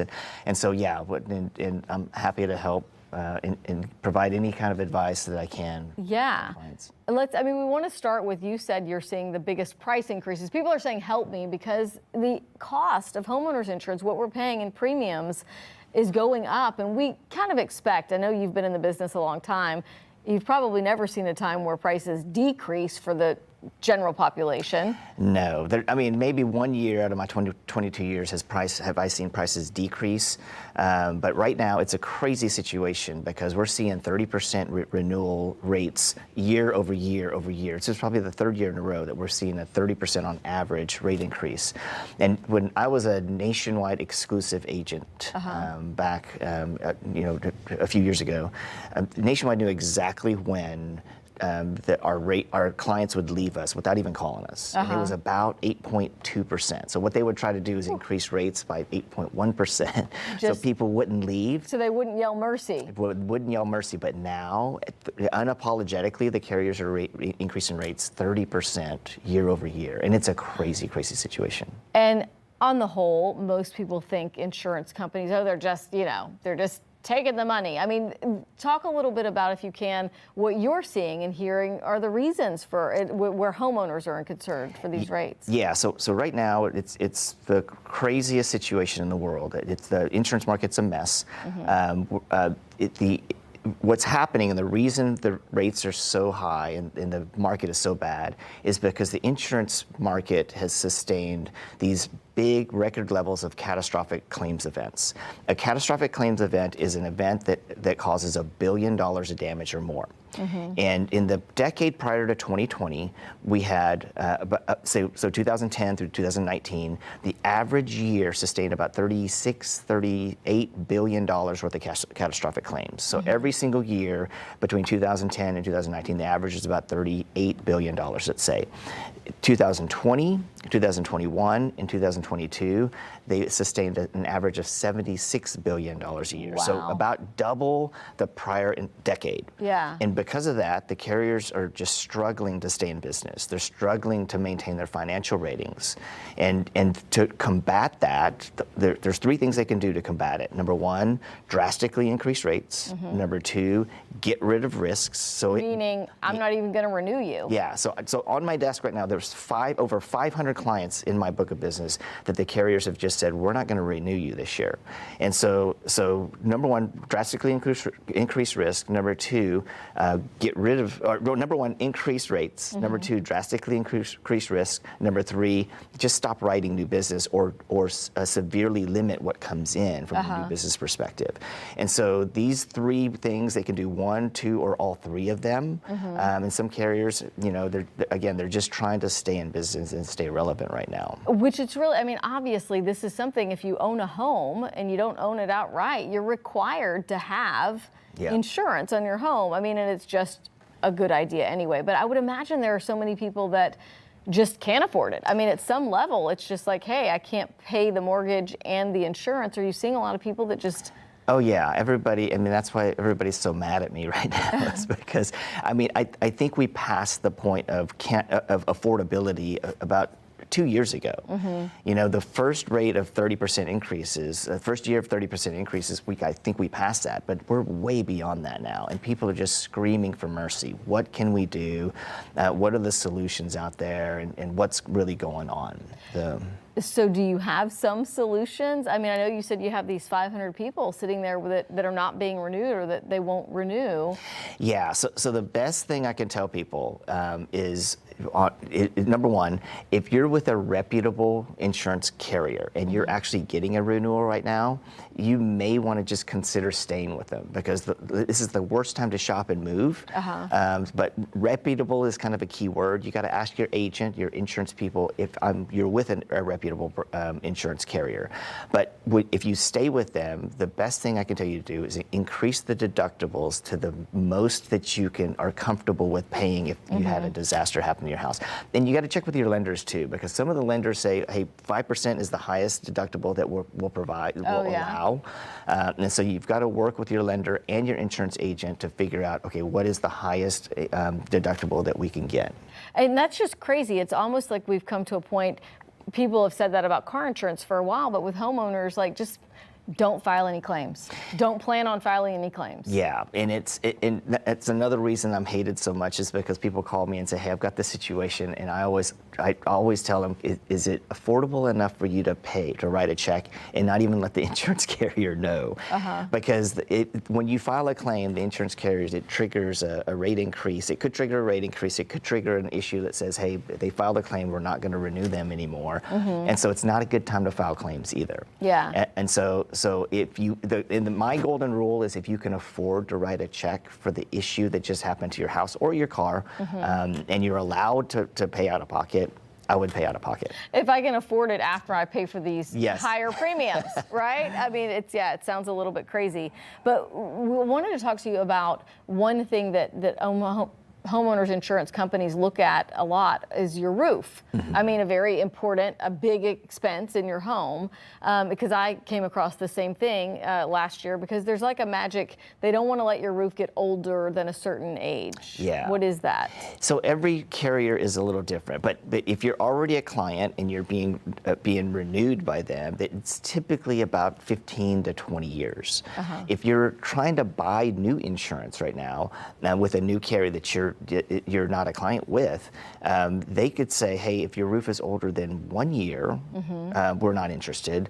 Most of them look at like maybe a 10-year period of time, but the older the roof gets, the harder it is to insure. And so 15, you're really kind of playing with fire there. 20 plus years, you might as well not even ask almost. Wow. Wow. I mean, that's crazy. Yeah, you might have to re-roof before you get the new insurance carrier, new insurance company, especially if it's over 20 years. Okay. All right. We're going to take a quick break, but I feel like there's still a lot more to talk about with homeowners insurance, and a lot of an article recently that got a lot of attention was how homeowners companies, insurance companies are looking at your homes from the sky. Yes. So we're going to talk about that when we come back, what you need to know. We'll take a quick break.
Welcome back to this episode of Ask Amy, where we're talking about homeowners and car insurance. We're going to get to car insurance in a minute, but Leisha was talking to us about homeowners insurance, and you said, you know, you're super busy, phones are ringing off the hook, people are emailing, but most of them are saying, oh my gosh, how am I supposed to afford this insurance now, because everybody's increasing prices?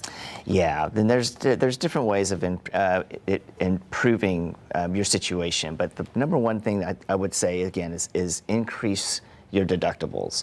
Now, I understand everybody wants to shop, their insurance. But again, I'd be very careful in shopping right now if you're with a reputable carrier. But I would work with your insurance professional to make sure it's a good time to shop, or if you should shop. But if you do shop, I would only move to reputable carriers that you know, right? Right now, the smaller carriers are in play, and if they're selling at 50% of your current rate, I think something's wrong, because the math is the math. We're all insuring the same things in the area. And if somebody's offering you a policy that's 50% less, something's missing, you know? And you've got to worry about what is missing out of that situation, and if they're going to be around to actually cover a claim if you had a claim. Right, because that's unfortunate if you're paying your premium. What happens, Leash? I'm curious, if I'm paying my claims to a company, and then like you said, a lot of these companies, a lot of them have gone out of business, what happens to the money that I've paid in? It's gone. It's basically gone. Yeah. And so the carriers that are out there, they're standard admitted carriers. The state of Texas acknowledges them as an insurance carrier. If you purchased one of those policies and they go out of business during the next storm, and you actually have a claim on your house, the state of Texas will guarantee a certain amount of money to help fix your house, even though the carrier's out of business. Some of the carriers that are out there are non-admitted, not regulated by the state of Texas. And so if they go out of business during the next storm, not only is your money, the premium's gone that you've paid them, but you won't get any support on your claim as well. So just be real careful. Work with your insurance person on that. That would be awful. And where can I check as I'm shopping around that a company is admitted versus non-admitted in the state of Texas? You kind of have to know what you're looking for on the declarations page, but the best way is just to ask your insurance professional. Yeah, and just so that we know, because we always tell people shop around, and we've done stories with you before as a broker to say shop around. I want to make clear that if I do, so say I get my renewal and they say, oh, it's double, and I'm like, oh, yay.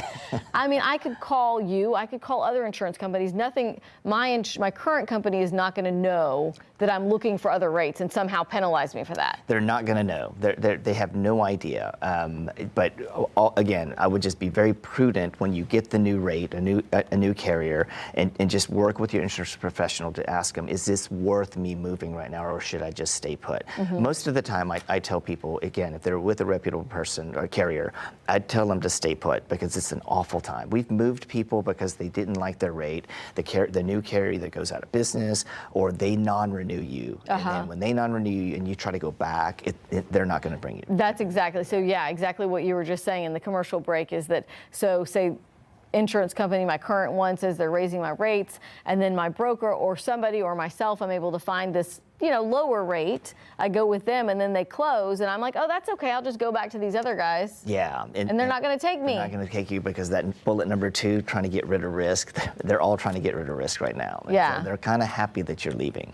And so the reason that they may be increasing a lot of our rates is because it's a way to not non-renew me. It's a way to get me to leave. That is one of the theories, yes. Yeah. They're trying to get you to leave, but they're also just trying to stay in the game and make a little bit of money. And we do want the insurance carriers to make a little bit of money, just so they can stay in business, and so we have a solution when we buy a new house or when our renewal rates are high. Right. So let's talk about, before we went to break, we mentioned that everybody's talking now about, they've been using drones for quite some time to look at our roof and stuff, but you mentioned this whole satellite imagery, or what's different or new about that? Yeah, so about 10 years ago, I went to this insurance convention, and they talked about this real new technology. Hey, these insurance carriers are going to start looking at the top of your roofs from satellites and being able to look at the quality of the roof, but then how many trees are around your roof. And so they're looking for certain things like the maintenance of your roof. Is it stained? I don't know if the resolution on these satellite images are good enough to show the curling of shingles, but they can definitely spot holes and damage. But they're looking at all kinds of things right now from the satellite images of whether or not they want to insure your roof. And so you could have a brand new roof within the last 5 years, but the satellite imagery that shows that, hey, this roof doesn't look good, and that satellite image will tell the insurance carrier, hey, we shouldn't insure this house. And so it's a crazy situation right now. I mean, are those like bots? I mean, I would imagine in some companies they put this satellite imagery through some sort of computer system that tells them, nope, doesn't pass. Yeah, I don't know exactly what it Okay. is. I actually think it's just a picture of the roof, and it's pretty real. It's not real time, but it's not very far back in the past, because you know, I got a new truck recently, and I looked up my roof in one of these systems, and my new truck is sitting out on the driveway. Oh, wow. And so it was a pretty new photograph of my house. Wow. So it was. And so, have you had any success with customers appealing when an insurance carrier says, no, we're not renewing you, or you don't qualify? You know, maybe they use one of these satellite images, and for some reason they say we don't want to cover you. Can I, as a homeowner, say, oh, but would you consider this, this, and this? Yeah, that's a great question. So most of the time, the carriers, they'll tell us the reason why we're not doing this is because this satellite image shows that this roof is in not good condition, and there's trees leaning on the house. And so the homeowner can choose to cut the trees down, trim them really far back, you know, spray the roof down with algicide, and you know, do another roof inspection. Sometimes the carriers will take the updated roof inspection that's up close and personal versus a satellite image. Got it. I mean, and this is where maybe using a broker, but using a broker could help, because there may be more open communication instead of you just calling a customer service number to try to talk to somebody about that. 100%. I always think that clients should have a professional insurance person instead of calling the insurance carrier direct, because there's no advocacy when you call them direct. Use a personal insurance agent anytime that you can. I mean, that's the best advice I can give anybody. Find somebody that you like and trust. So number of trees is an issue, like how close they are to your roof. I mean, we always hear, obviously, just because you don't want a tree falling on your roof, to keep them trimmed anyway, but I don't know that anybody thought about your insurance company seeing you as more risky because you have these big, beautiful tree limbs over your house. Oh yeah, they definitely see you as more risky if you have trees overhanging your house. You know, usually before this kind of crazy time, as long as the trees weren't touching and rubbing against your roof, you know, you trim those back, that was okay. But now, if it's leaning, or if you just have trees that are overhanging your roof, even though they're not touching, it could be problematic. Yeah. Sure. Wow. Anything else we can do? I want to talk about when we come back about making yourself less risky, and we can talk about that for homeowners. And we realize we haven't talked about car insurance yet. We're going to do that in our next thing. But just in terms of home, besides trimming the trees, is there anything else that you can think of that makes me look like less of a liability? Well, I would just absolutely make sure the home is properly maintained. No rotten wood, no broken windows. You know, your foundation's not leaning and things of that nature. But one of the hottest topics right now is getting an automatic water shutoff valve installed in your home that detects water leaks and will shut the water off if it does detect a leak. And that's kind of the hottest thing. If you have one of those, you're even more likely to get insurance with a carrier, even if you had a water claim. We can link to that. I have one of those, and it ties right into all those water segments I've been doing. Yeah, you can actually install those yourself on your home if you're handy. Yeah. Okay, when we come back, we are going to talk about car insurance and then things that you can do, things that are in your control to make yourself less risky and maybe get lower premiums. We'll be right back.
Welcome back to Ask Amy. Today we're talking with Leash U about homeowners insurance and auto insurance. We've spent the last 2 segments focusing on homeowners. So let's talk about cars. Again, we're a huge commuter city. Everybody has to have a car. Everybody legally has to have auto insurance. But the price of that is also going up. You said not as significant as homeowners, but still. Yeah, it really, the auto insurance market, it's matured a little bit in the last few years, so we're not seeing the crazy jumps unless you file claims. Unless you use the insurance. Yeah, if you're using your insurance, expect pretty drastic increases for you. And that's why I always tell people, if you can pay out of pocket, if the person that you hit or the thing that you hit allows you to pay for your own damages, try to do that first if you could afford it, because you just don't want to get into that situation. I mean, it is so frustrating. I read something, and this was from Forbes, and this was a national number, so I don't know if you know of anything more local to Texas. It said like 1 out of every 7 drivers does not have car insurance. Yeah, so locally it's like more like 1 out of every 4 drivers. I would think so. I just thought that sounded high. Yeah, and it's the number is pretty accurate, because it seems like every 3rd or 4th person that calls me, hey, I just got hit. Oh, by the way, they don't have insurance. Yeah. So it doesn't surprise me in the city of Houston right now. So. And so are there some things when people are renewing their car insurance, things that make a difference to the car insurance companies when it comes to giving you a lower or a higher rate? So the hottest thing right now is this thing called telematics, as far as getting a discount when you're shopping, or if you're with a current carrier and you're trying to reduce your rates.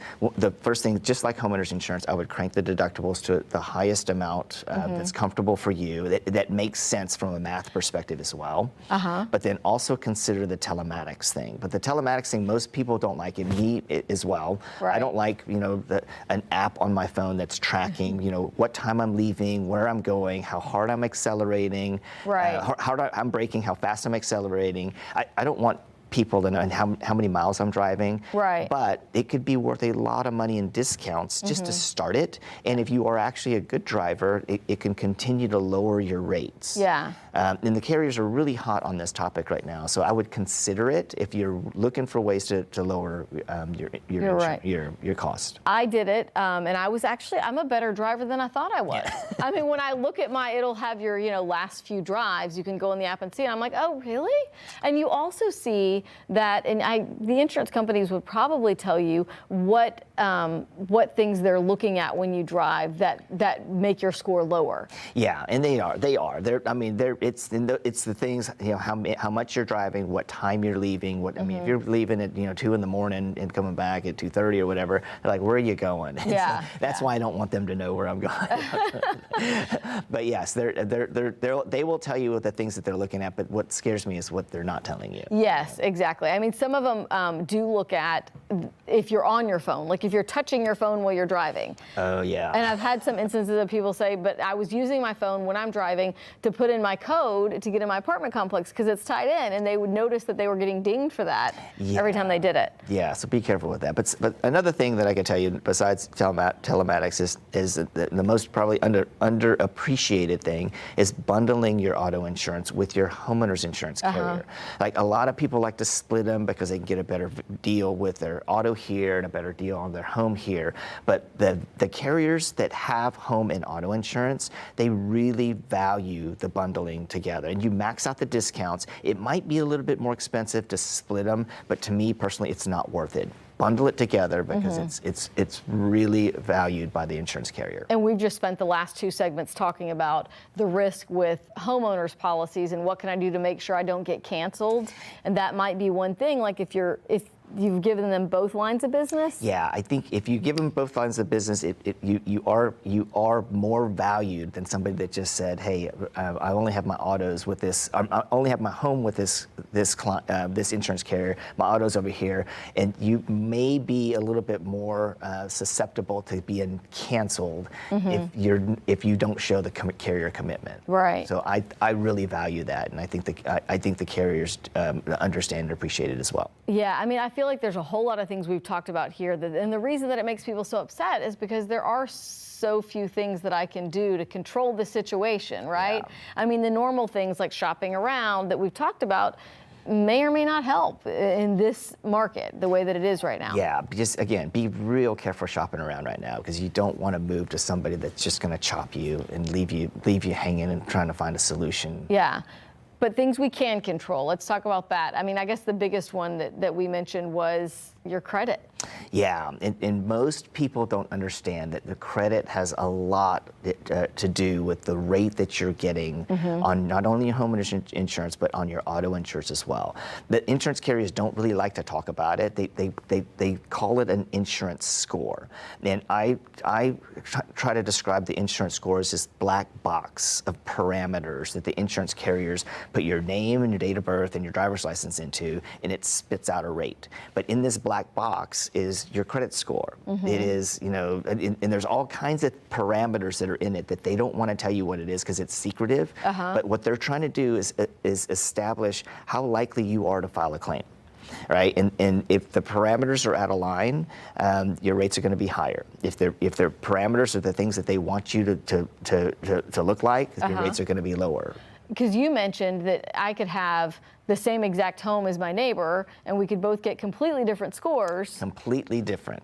Or different premiums, rather. Yeah, totally different scores that equate to totally different premiums. And people don't understand that they actually do earn their rate. And a lot of it has to do with the prudence of your finances. The more prudent you are with your finances, generally speaking, the lower your rate's going to be. Yeah. And an equal thing to credit is how many claims have you already filed. So claims, credit history, big impact on your rate. Got it. We are almost out of time, but I know that we did a big segment with you, a very informative segment on flood insurance in the past few months.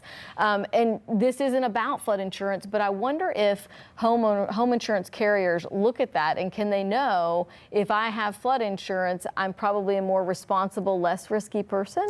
They don't really have a way to look unless they ask you to send them proof that you have flood insurance. And there are a couple of carriers that do require flood insurance if you live in the high-risk flood zone. And so it's and actually some carriers will require if you live in the zone X500 that you also carry flood insurance. And so there's not a way for them to really look at that unless they ask you for it. But I am pleading to the entire city of Houston right now.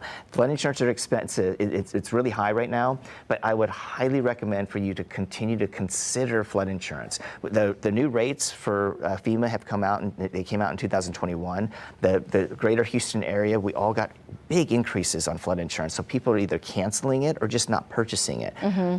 Buy flood insurance. It's very important for you to buy flood insurance because you never know when your house is going to flood. Yeah, coming up on what is predicted to be a pretty active, severe weather season. So, Leash, I appreciate your time. We will link you to Agency U with Higginbotham. Thanks so much for coming in. You're always very informative. Thank you so much for having me. Thank you. Have a great day.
You're watching KPRC 2+. We have a lot of news to get to this morning, but first, we're discussing a new column on clicktohouston.com dedicated to raising awareness about missing persons in Houston.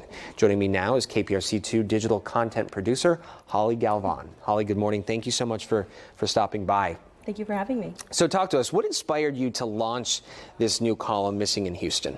Yeah, so I've been involved for the last couple of years in some online organizations where we look at unidentified people, specifically in the Houston area, and try to connect them with missing persons cases. One such case was Calvin Mimbwambo, an exchange student from Africa. His body was found in Galveston. It was unidentified for a period of time. We actually had Othram, who did a DNA panel and found out that he was from East Africa. One of those communities I'm in had found the match, but they were located outside of the U.S., so I called it in. But I mean, more specifically, I do this for the families. You know, I really feel for them. A lot of the times they don't get news coverage, and that's something we here at KPRC can help them with. Yeah, this was part of my motivation in launching Solvable. So we're going to have to work in tandem together. I think we could get a lot of good, a lot of answers for our community. This is a really great effort.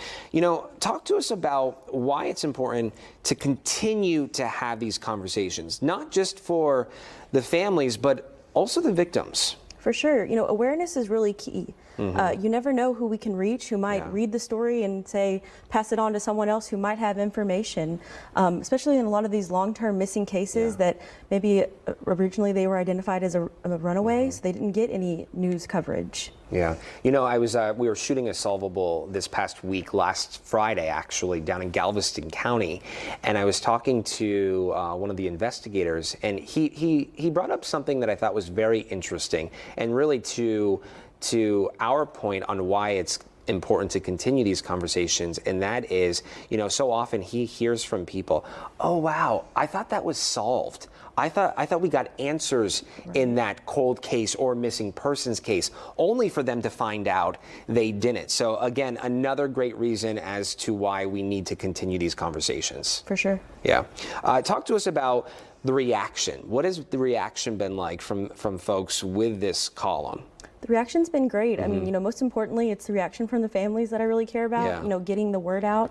I think y'all will hear a little bit from Kristen's family, her mother, Robin. You know, just trying to get the word out there for the families, and then also, you know, just spreading the word to the local community. Yeah, someone somewhere knows something. And so having these conversations, reminding people that clearly these are not solved cases. We do not have the answers we're looking for. And so if you have some information that could help investigators, you know, please come forward. That's something that we could bring those answers to the family and to the detectives working these cases. How can people with missing loved ones get in contact with you in hopes of you sharing their stories? They can email me, hgalvan@kprc.com. You know, I'm really hoping to connect with some long-term families, maybe someone that went missing years ago, and we can get some more current coverage on the situation. Yeah. Okay, Holly, thank you so much for joining us this morning. We do appreciate it. Thank you for having me. Yeah. As Holly just mentioned, behind every missing persons case is a family, a friend, a neighbor, all wondering where their loved ones are, searching for answers to hopefully one day reunite with their loved one. As Holly mentioned, if you or someone you know has a missing loved one, you can reach out to her via email at hgalvan@kprc.com. Every Monday, Holly will update Missing in Houston on our website, clicktohouston.com. 1,580 days. This is how long it's been since 15-year-old Kristen Galvan of Spring was last seen. Since her disappearance, her mother, Robin Corey, has been raising awareness on the dangers of human trafficking. Robin Corey is in Studio A with us this morning to share more on Kristen's story. Robin, thank you so much for coming in. Thank you for having me. We do appreciate your time, especially talking about this extremely difficult topic. Tell us about your daughter, Kristen. Oh man, Kristen was the light of our world. She was super smart, honors classes. She was in JROTC. She aspired to be in the Army like my family. just a light in our eyes. Funny, she was our family prankster. And she really was just a good kid. She loved babies, elderly people. She aspired to be great when she was older. When we said 1,580 days, that brings us back to 2019. Right. 2020, I'm sorry. 2020. Bring us back to that time period, even that day. Yeah. So Kristen disappeared originally in 2019. The misconception is, well, she was still in contact with me. That's the misconception? Well, the misconception is that she just disappeared. You know what I mean? But in 2019, she left, but she was still contacting me. And she met new friends at school full of empty promises. There's actual recruiters for the traffickers in our schools. Are these students? Are these faculty members? Students. Students. Students. Peers. Yes, peers. And Kristen began to hang out with a different crowd, and then I lost all contact with her. That's when I called police, and they listed her as a runaway. Again in 2019. Yes, 2019. And I said, you don't understand. You know, I was that mom. I had the passwords to all her social media. I'd begin ripping it apart. She had befriended a man who was actually FBI's most wanted in 2018. And so, you know, I gave all this information to them. And a week and a half later, HPD calls me, and they had picked her up on Bissonnette Street. Yes.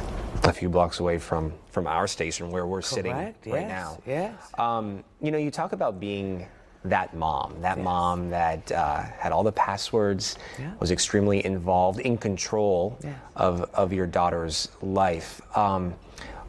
This has got to be excruciating, especially not having answers. Do you have any more answers today than then?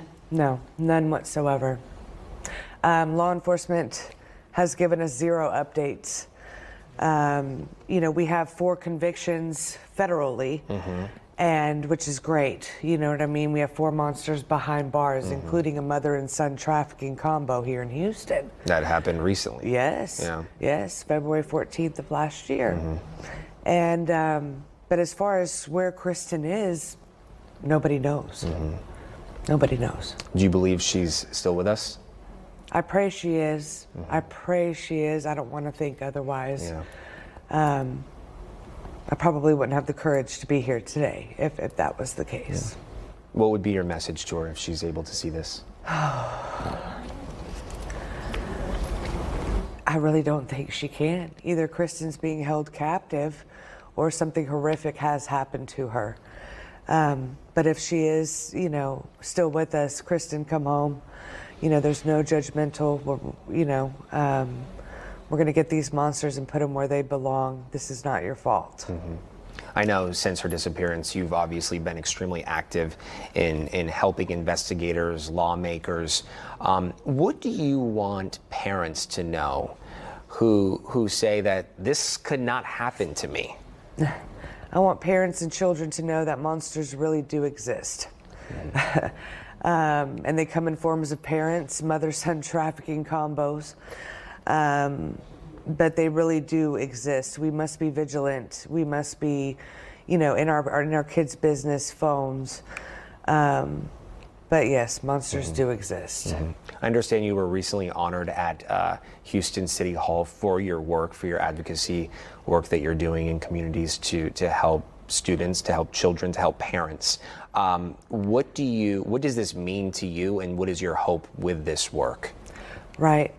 So when I began searching for Kristen on Bissonnette Street, I began recovering children myself. Oh my goodness. And you know, this proclamation not only acknowledges, you know, our huge trafficking problem we have here, but it acknowledges that Kristen's story is the reason why Bissonnette shut down. Yeah. You know, my loud mouth and Kristen's story shut it down. And, you know, Mayor John Whitmire did admit that he knows other hot spots, you know, 45 and Airline. You know, they didn't stop human trafficking, they just moved it. And we really, at this point, awareness, we should all be aware. What are we going to do to stop this from our children being sold? But, this proclamation does bring awareness, and we'll forever honor Kristen and her courage to come forth about these traffickers and men. When you're out there working these streets, recovering these children, helping these children, do these children open up? Are they able to talk? Do they feel safe to hopefully say something that could bring answers to someone, a mom like you, looking for those answers? Right. So, I've always asked around, I have my little picture of Kristen, as I started to do outreaches on Bissonnet too, and really got to know the girls out there and kind of the whole trafficking system, if you would. And, I would ask them about Kristen, but these girls do open up, but there's virtually no help. Once you recover them, what do we do with them? Well, what happens next? There's nothing in place to help these victims. Yeah, these survivors. These survivors, right? Right, exactly. Surviving such an ordeal, and then, having apparently no space. And that's something. This is truly an epidemic plaguing our community in the state of Texas, and so hopefully we can get answers for you and help for them. For these survivors. We so much appreciate you coming in this morning, Robin. Thank you for your time. Thank you for having me. Absolutely. To read more about Kristen's story, head on over to our website. That's clicktohouston.com.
Now, if you've gotten your new quote for homeowners insurance, maybe you got some sticker shock along with it. We're hearing from a lot of you saying that your premiums have nearly doubled. And that's if your carrier will even renew you. A lot of folks are being denied coverage. In this week's Ask Amy, Amy's over here. Talk to you about the rates and how technology is playing a bigger role in how much money we're going to end up paying. Yeah, absolutely. This is one of those questions that we get a lot. You're asking why we are paying so much more. Well, the bottom line is that insurance companies are paying out record levels in catastrophic claims. So check this out. In 2019, there were $38 billion in claims in the U.S. And then that continued in 2020 and 2021. But in 22, that number nearly doubled to $76 billion in claims paid out.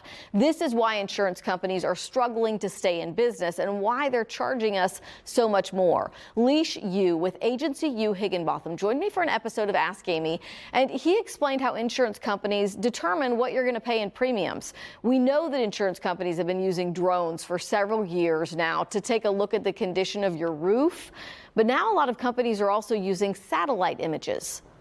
Being able to look at the quality of the roof, but then how many trees are around your roof. And so they're looking for certain things like the maintenance of your roof. Is it stained? I don't know if the resolution on these satellite images